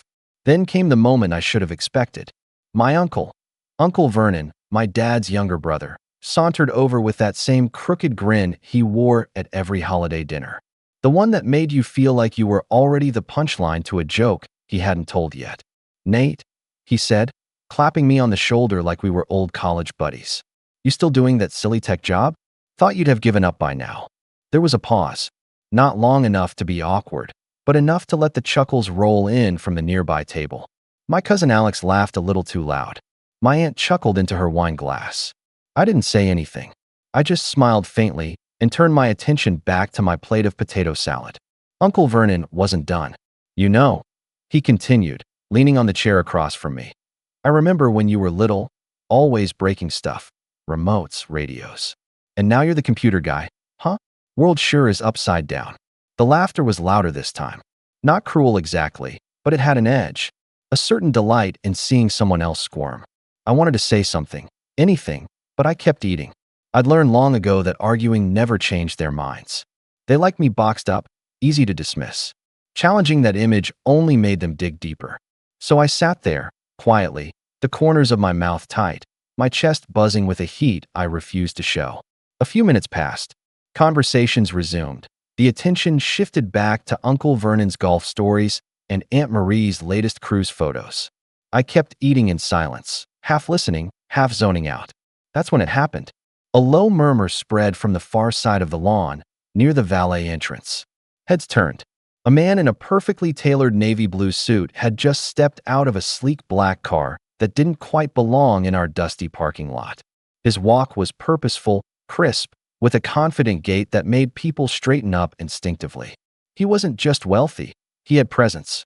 Whispers floated through the tent. "Wait, isn't he the guy from that Forbes list? Looks like someone important." He scanned the crowd, eyes moving past clusters of relatives and hors d'oeuvres tables until they landed on me. I blinked, unsure if I was imagining things. But then he smiled, broad, familiar, and walked straight toward my corner table. My Aunt Marie grabbed her husband's arm. "Wait, isn't that the billionaire who owns?" Before anyone could finish, he was at my side. He clapped me on the back with a warmth that broke through the awkward chill in the air. "Boss," he said, "didn't expect to see you here." Every fork in the tent paused midair. Conversation stopped. Even the kids chasing bubbles went still. My mouth opened, but no words came out. He grinned, leaned in slightly, and said loud enough for most of the tent to hear, "Your offer went through. You now own the whole block. The development team's already prepping the site." Silence. Thick. Staggering. And in that silence, I turned to see my Uncle Vernon, still holding a glass of champagne mid-toast, eyes wide, hand frozen midair. His drink tilted just slightly, and a single drop slid down the side of the flute, unnoticed. His jaw moved like he wanted to say something, but no words came out. And I just sat there, blinking slowly, trying not to laugh. "Good to see you, Nate," the man added. "We'll finalize the deal Monday. Enjoy your time with the family." He patted my shoulder again, nodded once at the table, and walked back toward his car, leaving behind a trail of stunned silence, whispered guesses, and the unmistakable sting of realization settling in on every face around me.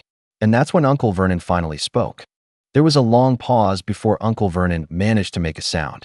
He lowered his glass slightly, blinked as if trying to reset his brain, and then finally rasped out, "Wait, you know him?" I turned slowly, still chewing the last bite of coleslaw, swallowed, and looked him dead in the eyes. "Yeah, we work together. Sort of. You work for him?"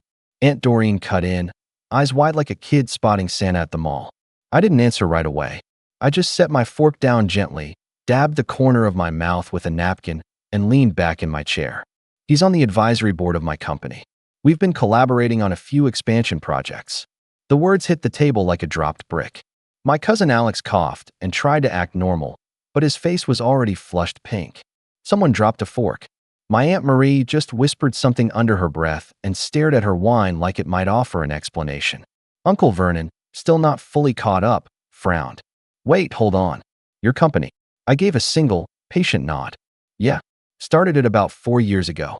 We specialize in infrastructure management for mid-scale cities. Think traffic optimization, predictive utility maintenance, digital zoning systems, stuff like that. But that doesn't sound like, he trailed off. That doesn't sound like a real company. I almost laughed. Not out of cruelty, but because of the pure irony. The man had built his life around belittling others while clinging to his small-town dealership job like it was the center of the universe. But I didn't say that. I just gave a soft shrug and said, it's boring to explain, I guess. But real enough. My cousin Evan wandered over, twirling his car keys like he always did when he was nervous. Wait, is this the company that's been bidding on the commercial redevelopment project on Jefferson Block? I turned to him. Yeah, that's ours. We just got confirmation today that the city approved the deal. He let out a low whistle. Dude, that's prime real estate. The whole tech hub's moving into that area. Uncle Vernon finally sat down across from me, no longer smug, just confused. But why didn't you say anything? He asked, voice quieter now. All these years, and you never told anyone? That question landed heavier than I expected. For a second, the noise around us faded again, like the tent was holding its breath. I looked at him, really looked at him, and let the silence stretch. Then I said, because when I did say something, years ago, everyone laughed. Remember? When I told you I wanted to start my own business. You said I'd be lucky to get a job fixing printers at Best Buy. You call me the tech dreamer. He opened his mouth to deny it, but then closed it again. I continued, my voice calm but firm. So I stopped explaining. I figured if anyone really wanted to know, they'd ask. Aunt Doreen mumbled something about how they were just teasing and didn't mean anything by it. I smiled at her. Sure, I know, but it still taught me to keep things close. There was an awkward pause, the kind that made people fiddle with their napkins and suddenly remember urgent phone calls. Most of the tent was pretending not to eavesdrop, but the hush told me they were hanging on every word. My younger cousin Maddie, who had always been a little quieter than the rest, slipped over and whispered, "That was really cool." I smiled genuinely. Thanks, Maddie. Then the questions started coming in, not from Uncle Vernon or the aunts and uncles, but from the younger cousins. Evan asked what tech stack we used. Maddie asked how I got the idea. Even Alex leaned in and asked how I got investors on board.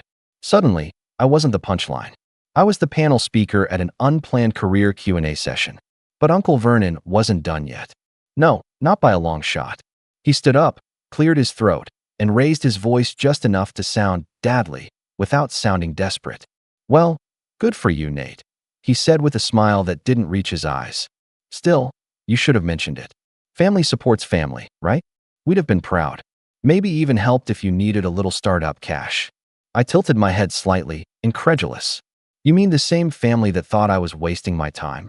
Come on, don't be like that, he said, trying to chuckle. We didn't really think that. We just didn't understand what you were doing. I nodded slowly. Exactly. He faltered for a beat. And then, right on cue, Aunt Marie chimed in with the first real dagger. Well, if Nate's doing so well now, maybe he could help out with the family fundraiser next month. Your cousin Taylor's going to Europe for her art residency. The travel costs have been steep. My eyes locked on hers. So this is what it comes to, huh? The tent got even quieter. And just as I was about to answer her, another figure entered the tent. Another stranger to the rest of the family, but not to me. This time, it was my lawyer. He walked briskly toward me with a manila folder under his arm, nodded at me, and said in his calm, professional tone, "Sorry to interrupt, Nate, but I thought you'd want to sign off on the final offer documents for the old riverfront project. Everything's lined up." Aunt Doreen's eyes nearly popped out of her head. I took the folder, flipped it open, scanned the pages briefly, and scribbled my signature. "Thanks, Mark," I said, handing it back. "Send it over to the Planning Commission." He nodded and left. I looked around the tent again. This time, I didn't need to say anything. The silence spoke for itself. And then, finally, Uncle Vernon said the one thing that made the entire table go stiff. I didn't realize you had that kind of money. But I didn't respond to him. Not yet. Because just then, my phone buzzed, and the name on the screen was someone who would shift the room even more than the billionaire or the lawyer had. The name on the screen lit up in crisp white letters. C. Thornwell. The reaction from the table wasn't immediate. Most of them didn't know who that was. But a few, including Evan and Maddie, leaned closer. I saw Evan's brow wrinkle like he couldn't believe what he was seeing. Maddie's eyes went wide. Is that? Evan whispered. I held up a finger as I answered the call. Hey, Thorn. Yeah, I'm at the reunion. Just wrapping up lunch. What's up? A brief pause on the other end. I could hear chatter, office noise, keyboards, movement, before a deep, clipped voice responded. Didn't want to bug you, boss, but the Singapore numbers just landed. They're even better than forecasted. That bump in transit analytics paid off. I nodded, as if we were chatting about grocery lists. That's good. Send me the full report when you can. Oh, and CFO says congratulations. Your valuation just crossed the threshold. We'll be sending the media release later today, but you're officially past the billion mark.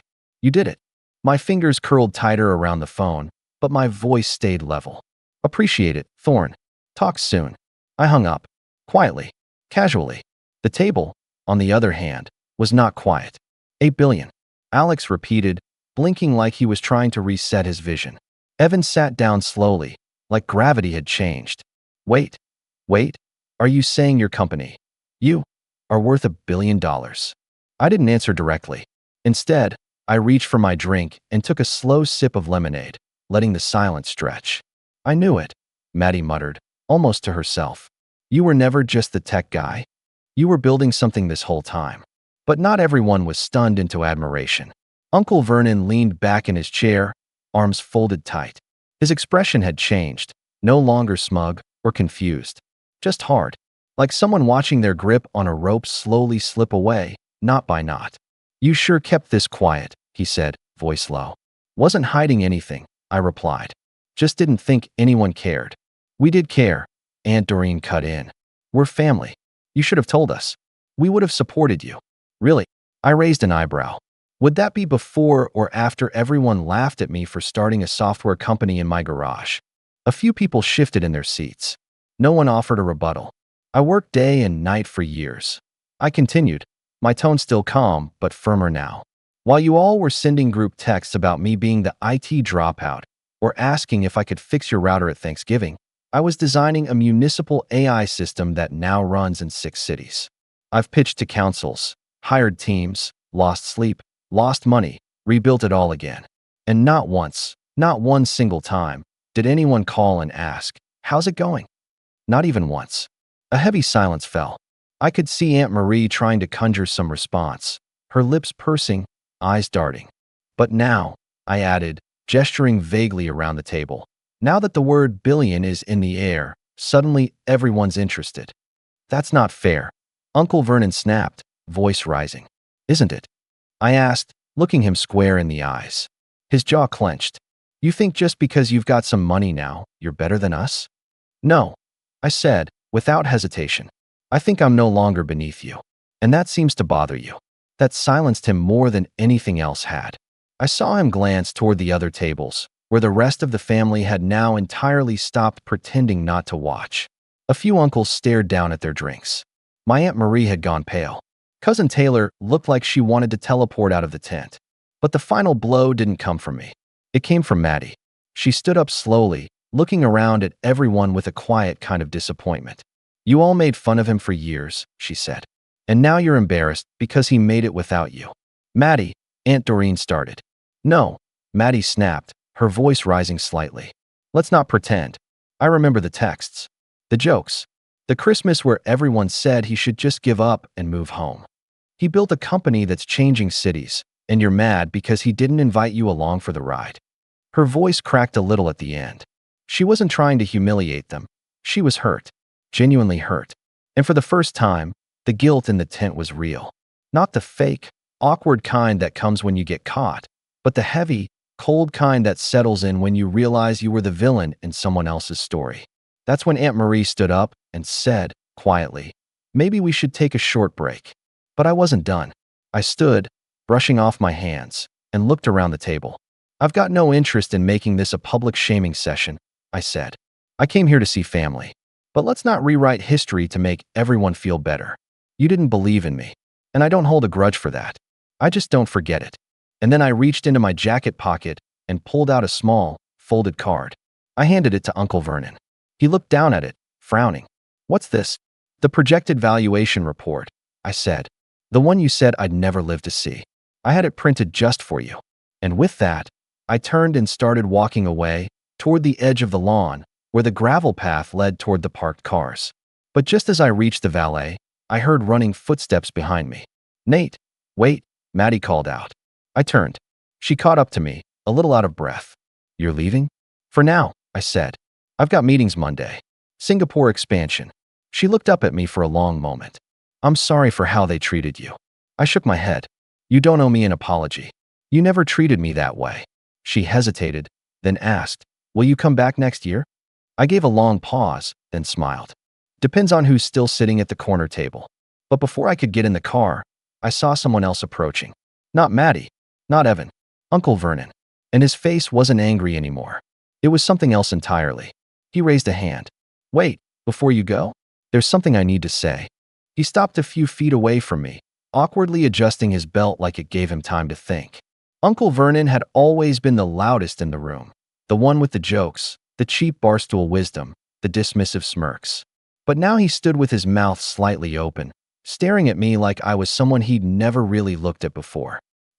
He started, then cleared his throat. I didn't know. I raised an eyebrow. Didn't know what? That you were actually doing something real. That you were successful. I kept my hands in my pockets, watching him carefully. You didn't ask. You assumed. He gave a small, regretful nod.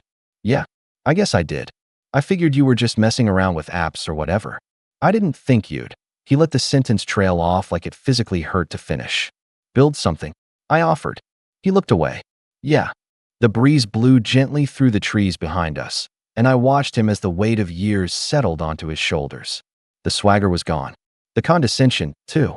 What remained was just a man who had underestimated someone, and now had to face that in full view of everyone.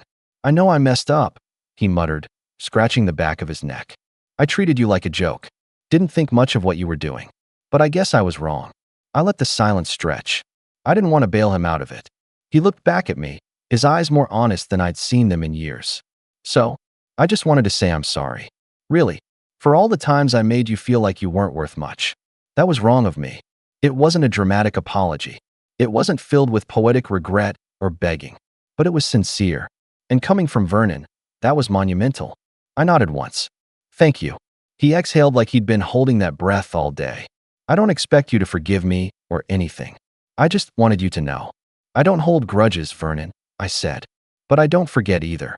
He gave a tight smile. Fair enough. Then, like it was the only thing he could think to say, he added, if your company ever needs trucks or fleet vehicles, well, you know where to find me. And there it was. A flicker of the old Vernon. Not mean this time, not mocking, just trying to offer something in return. It made me chuckle. I extended my hand. I'll keep that in mind. He shook it, then nodded once before walking back toward the tent, slower than usual, like his mind was somewhere else. I got into the car, finally ready to leave. But as I pulled onto the gravel path, I glanced at the rearview mirror. The reunion was still in full swing, but something about the energy had changed. Less laughter, more whispers. Some cousins were looking my way. Others avoided it. It didn't bother me. I wasn't that kid they dismissed anymore. 3 days later, I was back in Seattle, sitting in my office on the 23rd floor of a building I now owned. The city skyline shimmered in the distance. Screens on the wall blinked with live analytics from our different branches: San Diego, Denver, Toronto, soon Singapore. Thornwell entered with a document folder under one arm and a coffee in the other. Press release went live, he said. Bloomberg already picked it up. Urban Neural Systems passes billion-dollar valuation. You want me to approve interview requests? Just pick a couple, preferably ones that don't want a rags-to-riches headline. He gave me a smirk. Can't guarantee that. I shrugged. Still not the headline I want. He hesitated, then handed me another envelope. This also came in. Certified mail. From a Vernon Mitchell. I took the envelope, opening it carefully. Inside was a short, handwritten note on dealership letterhead. Nate, I meant what I said. And if this note feels out of place, it's because I've never written one before. But I'm proud of you. You earned everything you've got. If you ever want to stop by the old place, lunch is on me. Vernon. I stared at it for a moment, then slid it into the bottom drawer of my desk. I didn't need to frame it or read it again. It was enough that it existed. Weeks passed. The company kept growing. I traveled more, held meetings with mayors and boards and planners, helped cities run smarter and smoother. But the reunion didn't fade from memory like others had. This one stuck. Then, one day in late fall, Maddie emailed me. It was short. Hey, I applied for a data science internship. Hope you don't mind. I used you as a reference. P.S. If your team's hiring next summer, let me know. M. I smiled at the screen. She had always been sharp, just buried under the weight of that family's noise. I replied, I don't mind. In fact, I already told HR to watch for your name. You've got potential, Mads. The real kind. N. Months later, I returned to the same estate for another family gathering. This time a birthday party for one of the younger cousins. I wasn't planning to attend, but Maddie had texted me directly. This time, I saved you a seat at the front table. When I arrived, things felt different. Warmer. More measured. People didn't trip over themselves trying to impress me. But they didn't dismiss me either. Aunt Doreen gave a tight hug and actually asked questions about the business. Evan showed me a new app he was building. Even Alex admitted, you proved us wrong, man. Big time. But the best part? When I sat down at the table, Maddie passed me a plate and said with a grin, no corner table this time. I looked around the room, then back at her. Nope, I said. Not anymore. And for the first time in a very long time, being with family didn't feel like a chore. It felt like closure. Maybe even the beginning of something better. Because sometimes, the best revenge is living well enough that they finally see you. Not the version they mocked, doubted, or underestimated, but the real you. The one who never stopped building, even when nobody else was watching. I've been keeping a secret for a long time. I'm 27, my name's Ryan, and for as long as I can remember, I've been the quiet, unsuccessful one in the family. My parents, uncles, aunts, and cousins, honestly, they've all always looked at me like I wasn't worth their time. When we all get together, it's the same story. They talk about their successes, their big houses, their vacations, their perfect kids, and then there's me. The guy who never seemed to get it together. The guy who never had a high-paying job or went on big trips. I didn't mind so much when I was younger. I was focused on my own goals, quietly working toward things. But when you're the constant butt of jokes, it starts to get under your skin. The real issue began when I started working at a small tech company right out of college. It wasn't glamorous, but it paid decently enough. I lived in a small, rundown apartment that most of my family probably wouldn't have given a second look at. They'd make comments whenever I came to family gatherings. Must be nice to have such a cozy little place, Ryan, my cousin would joke with a smile that never quite reached her eyes. How's the job hunt going? My aunt would ask, as if being employed wasn't something to celebrate. What they didn't know was that I was secretly helping them, not out of guilt, but out of the fact that I couldn't stand seeing them struggle, especially when they never acknowledged it. My parents had racked up credit card debt over the years, always buying things they didn't need and living beyond their means. And I'd help them out. Every few months, I'd pay off part of their debt. Same with my uncle. His car was on the verge of being repossessed a few times, so I'd chip in a couple hundred here and there to cover the payments. No one knew. I just wanted to keep things running smoothly, even if it meant keeping my mouth shut and taking on the burden of something they'd never even acknowledge. But recently, things started to get a little uncomfortable. I don't know what changed, but my family's tone toward me started shifting. They got more entitled, more mocking. One particular afternoon, my cousin Karen had invited everyone over to her house for a family gathering. It was a weekend, and I had already been feeling the weight of their jokes from the last few months. I figured maybe this time it would be different. Maybe they'd finally recognize that I wasn't as lost as they thought. Instead, it was just another day of hearing about everyone's expensive vacations to Europe, Caribbean getaways, and new luxury cars. I sat there quietly, trying to keep my head down as they all went on about how they could finally afford to do this or that, with all the casual arrogance that only comes from people who don't know what it's like to struggle. Then, it was my uncle's turn to speak. Ryan, still living in that tiny little apartment, he said, leaning back in his chair, a smug grin creeping up on his face. "What's the deal, buddy? Thought you'd be at least somewhere by now." I didn't respond immediately.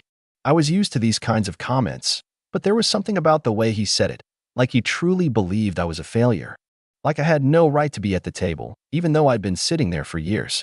It wasn't the first time he'd made a jab at me, but for some reason, this time it hit differently. "Yeah, I'm still there," I said, keeping my voice calm. "It works for me."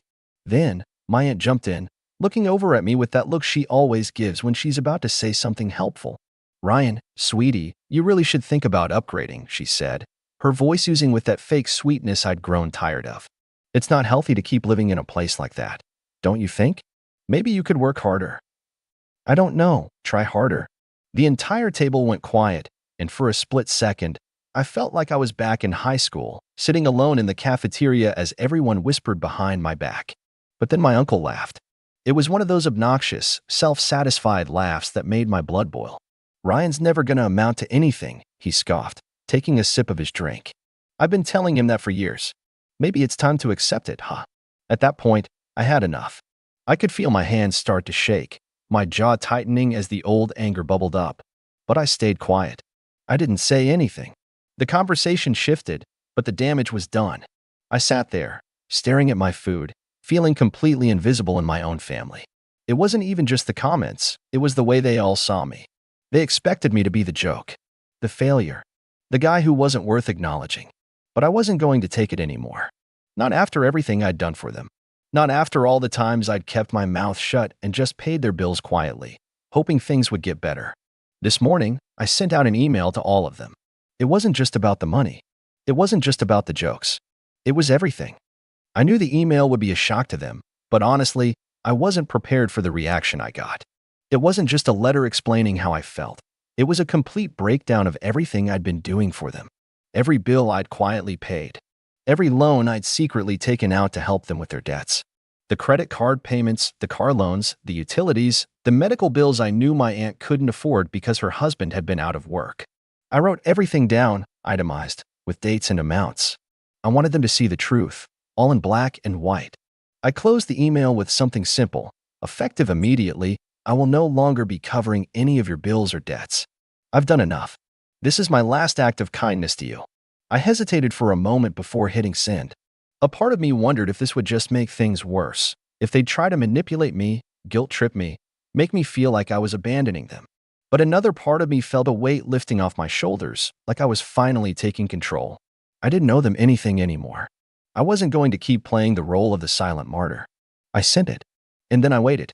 The response was predictable, but still more intense than I thought it would be. Within minutes, my uncle called. His voice was tight, and there was an edge to it that I hadn't heard before. "Ryan," he said, almost in disbelief. "What is this? You can't just cut us off like that. You've been helping us for years, and now you're acting like you never did anything? What's wrong with you?" I didn't respond right away. Honestly, hearing him talk like that made me feel disgusted, but I wasn't about to get into an argument. "I did it because I wanted to," I said, my voice calm. "But I don't want it anymore. I'm done." I could hear him sputtering on the other end. "You think we don't need you? You're nothing without us. Don't you dare walk away from your family like this. You'll regret it." "Maybe I will," I replied. "But I won't regret not being your ATM anymore. I'm done." Then, my phone buzzed with a message from my aunt. It was long, frantic, and full of guilt. "Ryan, please. This is insane. We can work this out. You don't know what we've been going through. We need you. You're the only one who's been there for us. Don't turn your back on your family now. We all depend on you." I didn't respond to her message. I knew it was just more manipulation. I had always known that deep down, they didn't care about me as much as they cared about what I could do for them. And once I stopped giving, the true colors of my family started to show. But there was one final blow that hit harder than all the others. Around noon, I received a call from Karen, my cousin who had been hosting that family gathering. Her voice was shaking, a mix of frustration and disbelief. "Ryan, I don't know what is going on with you," she started. "But you can't just leave us hanging like this. Everyone's asking what happened. Why would you do this? Why would you cut us off like this? Do you have any idea how embarrassing this is? You're ruining everything." I stayed quiet for a moment, letting her rant. I had heard this kind of talk before, but now it felt different. This wasn't just about my family anymore. It was about me setting boundaries, about not letting them treat me like a doormat. Finally, I spoke up. Karen, I'm sorry it's embarrassing, but maybe you should have thought about that before you all started treating me like I was invisible. I've done more than enough for you all, and I don't expect anything in return, but I'm not going to keep enabling you. So no, I'm not coming back to fix everything. I'm done. There was silence on the other end for a moment, and when she finally spoke again, it was more subdued. You're making a huge mistake, Ryan. Maybe I was. But right then, I didn't care. I had made my decision. The next few hours felt like I was in a daze, watching as my family slowly started to implode. The calls, the messages, they kept coming in, begging me to reconsider, telling me how much they needed me. But I knew what they were really asking for: control. They wanted me to stay in my place, to keep sacrificing my own happiness for their convenience. And then, something unexpected happened. My mom, who had stayed quiet throughout all of this, finally called. Her voice was trembling, and it felt like she was breaking down in real time. Ryan, please, she said, almost pleading. I know I've never been the best at showing it, but I need you. We all need you. You're my son. I don't want to lose you over this. Please, don't cut us off. We're sorry. Her voice wavered, and for a moment, I felt like I might break. But deep down, I knew I couldn't go back. It wasn't just about the money. It was about me. I needed to take care of myself first for once. I'm sorry, Mom, I said quietly, but this is the last time I'm doing this. I'm done. There was a long pause before she spoke again, her voice barely a whisper. I understand. I just don't want to lose you, Ryan. And that was the hardest part. Because in that moment, I realized that the only way I could truly protect myself was to walk away from everything. I hung up the phone, my heart heavy, but still resolute. I thought I'd be fine, but something about that conversation with my mom stayed with me. I wanted to believe it was the right choice, but part of me couldn't shake the feeling that everything was unraveling faster than I could manage. The next day, I received a barrage of messages, my inbox, my phone, even my social media. My uncle sent me a message that was more than just angry. It was laced with a deep sense of entitlement. I've been there for you, Ryan, more times than I can count. And this is how you repay me? You think you can just throw your family away because you're too proud to admit you've been leeching off us all this time? His words felt like a slap in the face. Leeching? Me? He'd never once asked how I was doing. He never once cared about me, only the money I could provide. But instead of replying, I simply blocked him. The last thing I wanted to do was engage with him any further. Then, the storm hit. A few hours later, I received a phone call from Karen. She sounded like she was on the verge of tears, but it didn't feel genuine. It felt more like desperation. Ryan, you need to stop this. You're tearing this family apart. Everyone's talking about you, saying you've gone crazy. This isn't just about money anymore. It's about respect. You're not just cutting us off, you're rejecting us. Do you really want that? I could hear the venom in her words now, the way she was twisting it into something that made it sound like I was the one who was in the wrong. I'm doing what's best for me, Karen, I replied, keeping my tone firm. You don't understand what it's like to have your entire life be about giving, giving, giving, and never getting anything back. This isn't about money anymore. It's about my sanity. She didn't let up. You're being selfish. You've always been selfish, and now it's worse. I guess you're just not one of us anymore, huh? And just like that, I could feel it, the final break. I'd been trying to help these people for years, but they had never seen me as anything other than a resource, a means to an end. That evening, I went to the gym to clear my head, trying to push everything out of my mind. But when I came back, I noticed something off. The front door to my apartment was slightly ajar. My heart dropped into my stomach as I stepped inside. Everything was exactly where I left it, except for one thing. A letter, taped to my refrigerator, with the words, "We need to talk," written in bold letters. I recognized the handwriting immediately. It was my mom's. I didn't know whether I was more angry or terrified as I tore open the envelope. Inside, there was a scathing letter. It wasn't a plea for reconciliation, it was an attack. She accused me of betraying the family, of throwing away everything they had done for me over the years. It was filled with guilt, but it wasn't the kind of guilt that came from love. It was guilt meant to manipulate me into feeling like I owed them something. I read through it, feeling my hands shake as I realized what had just happened. She wasn't just upset. She was trying to make me feel like the villain in this story. She was trying to force me to cave, to return to my place as the silent, submissive son who always put his family's needs before his own. But it didn't stop there. The next morning, as I was grabbing my coffee, I got a call from a number I didn't recognize. It was my dad. "Ryan," he started, his voice surprisingly calm. "What's going on? Your mom's beside herself. Your uncle's threatening to cut you out of the family altogether. Is this really what you want? You're going to end up alone. You know that." I was so tired. So tired of the manipulation, the guilt, the constant demands. I almost wanted to hang up, but I stayed on the line. "Dad," I said, my voice quieter than I intended. "You and Mom always said I'd be better off getting my life together. Well, this is what it looks like. I'm cutting ties with all of you. I'm not going to keep giving when all I get is resentment." He didn't speak for a long time.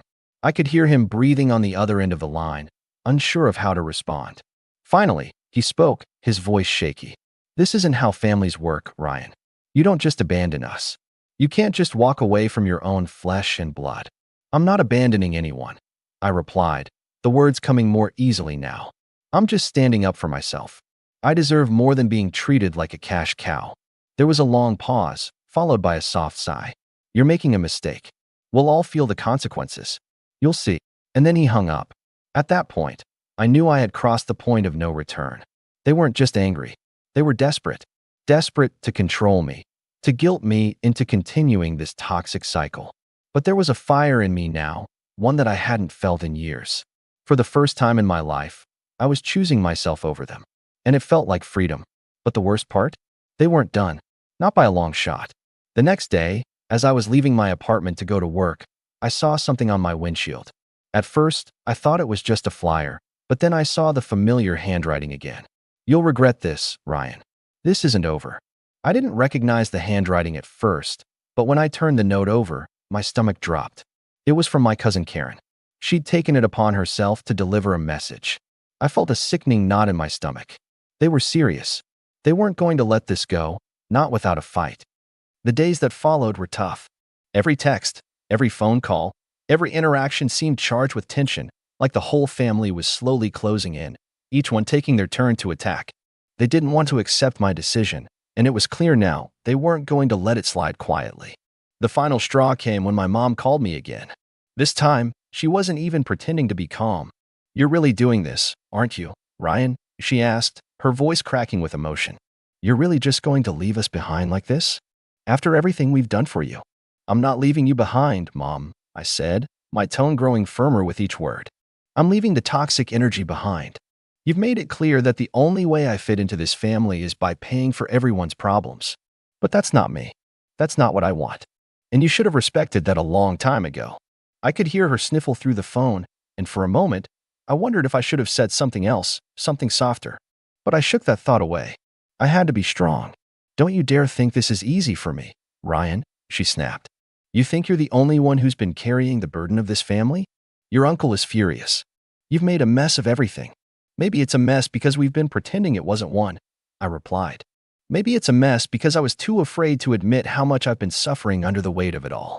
There was a long silence on the other end of the line. I could feel her trying to formulate something, any argument that could pull me back into the family's web. But I had made my decision. No turning back now. That evening, I received a text from my uncle. It was a group message, and I could see that everyone was included: Karen, my mom, and even some of the distant relatives. The tone was unmistakable. "We're having a family dinner tomorrow night. You better be there, Ryan. We're all tired of the silence, and it's time to fix this." Fix this? They were trying to manipulate me into thinking that they had any intention of doing things differently. But I wasn't fooled. It was a trap, and they knew exactly how to pull my strings. I knew it was going to be the showdown. I'd been avoiding the inevitable confrontation, but now I couldn't run from it anymore. So, I showed up. Walking into that house felt like stepping into the lion's den. The familiar smells of roasted chicken and mashed potatoes filled the air, but it was all tainted now. The moment I stepped inside, I could feel their eyes on me. My uncle gave me a nod, but it was a cold one, and Karen was glaring at me like I had personally wronged her. My mom was sitting at the head of the table, her expression unreadable. The whole room felt like a pressure cooker, ready to blow. "Ryan," my uncle started, his voice tight with restraint, "it's good to see you." He didn't sound like he meant it. "I'm sure we all have some things we need to say, don't we?" I nodded slowly. Yeah, I think it's time to get everything out in the open. Karen, who had been quiet up until this point, couldn't hold herself back any longer. You really think you're above all of us, don't you, Ryan? Her words came out in a sharp, clipped tone. You think you can just cut us all off and live your life like you're better than us?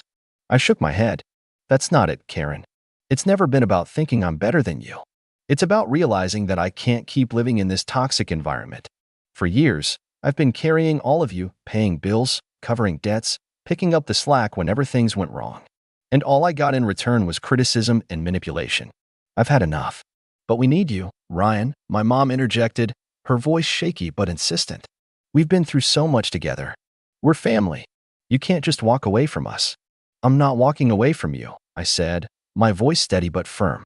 I'm walking away from this unhealthy dynamic. I'm walking away from the constant demands, the guilt trips, and the manipulation. I've spent so many years trying to please all of you, trying to be the perfect son, the perfect nephew, the perfect family member. But I've never been allowed to just be myself. And I'm done.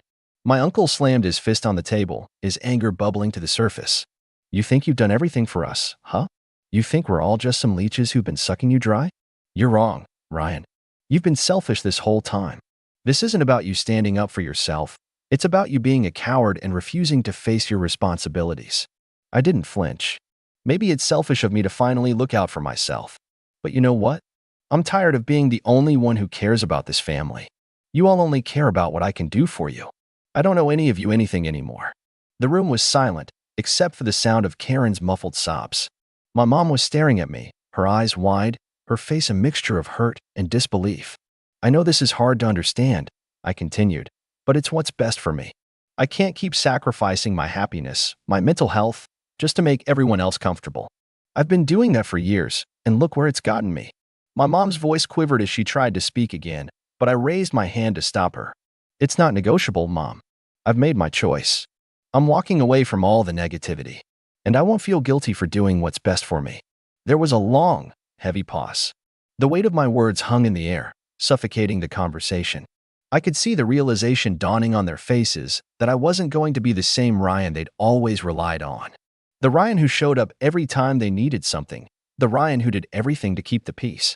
That version of me was gone. I stood up from the table, my chest tightening but my mind clear. This is it, I said quietly. I'm done. And with that, I turned and walked out the door, leaving them behind. As I walked away from their house, I felt a strange sense of calm settle over me. The chaos, the manipulation, the toxic energy, it was all behind me now. I was finally free. But I knew this wasn't the end. There would be more calls, more attempts to pull me back in. But I couldn't let that happen. Not anymore. So, I want to hear from you. Was I wrong to walk away from all of them? Am I selfish for choosing my own well-being over the family that's always drained me? Or is this just the kind of thing that happens when you've been taken advantage of for far too long? Let me know your thoughts. I really need to hear what you think about all this.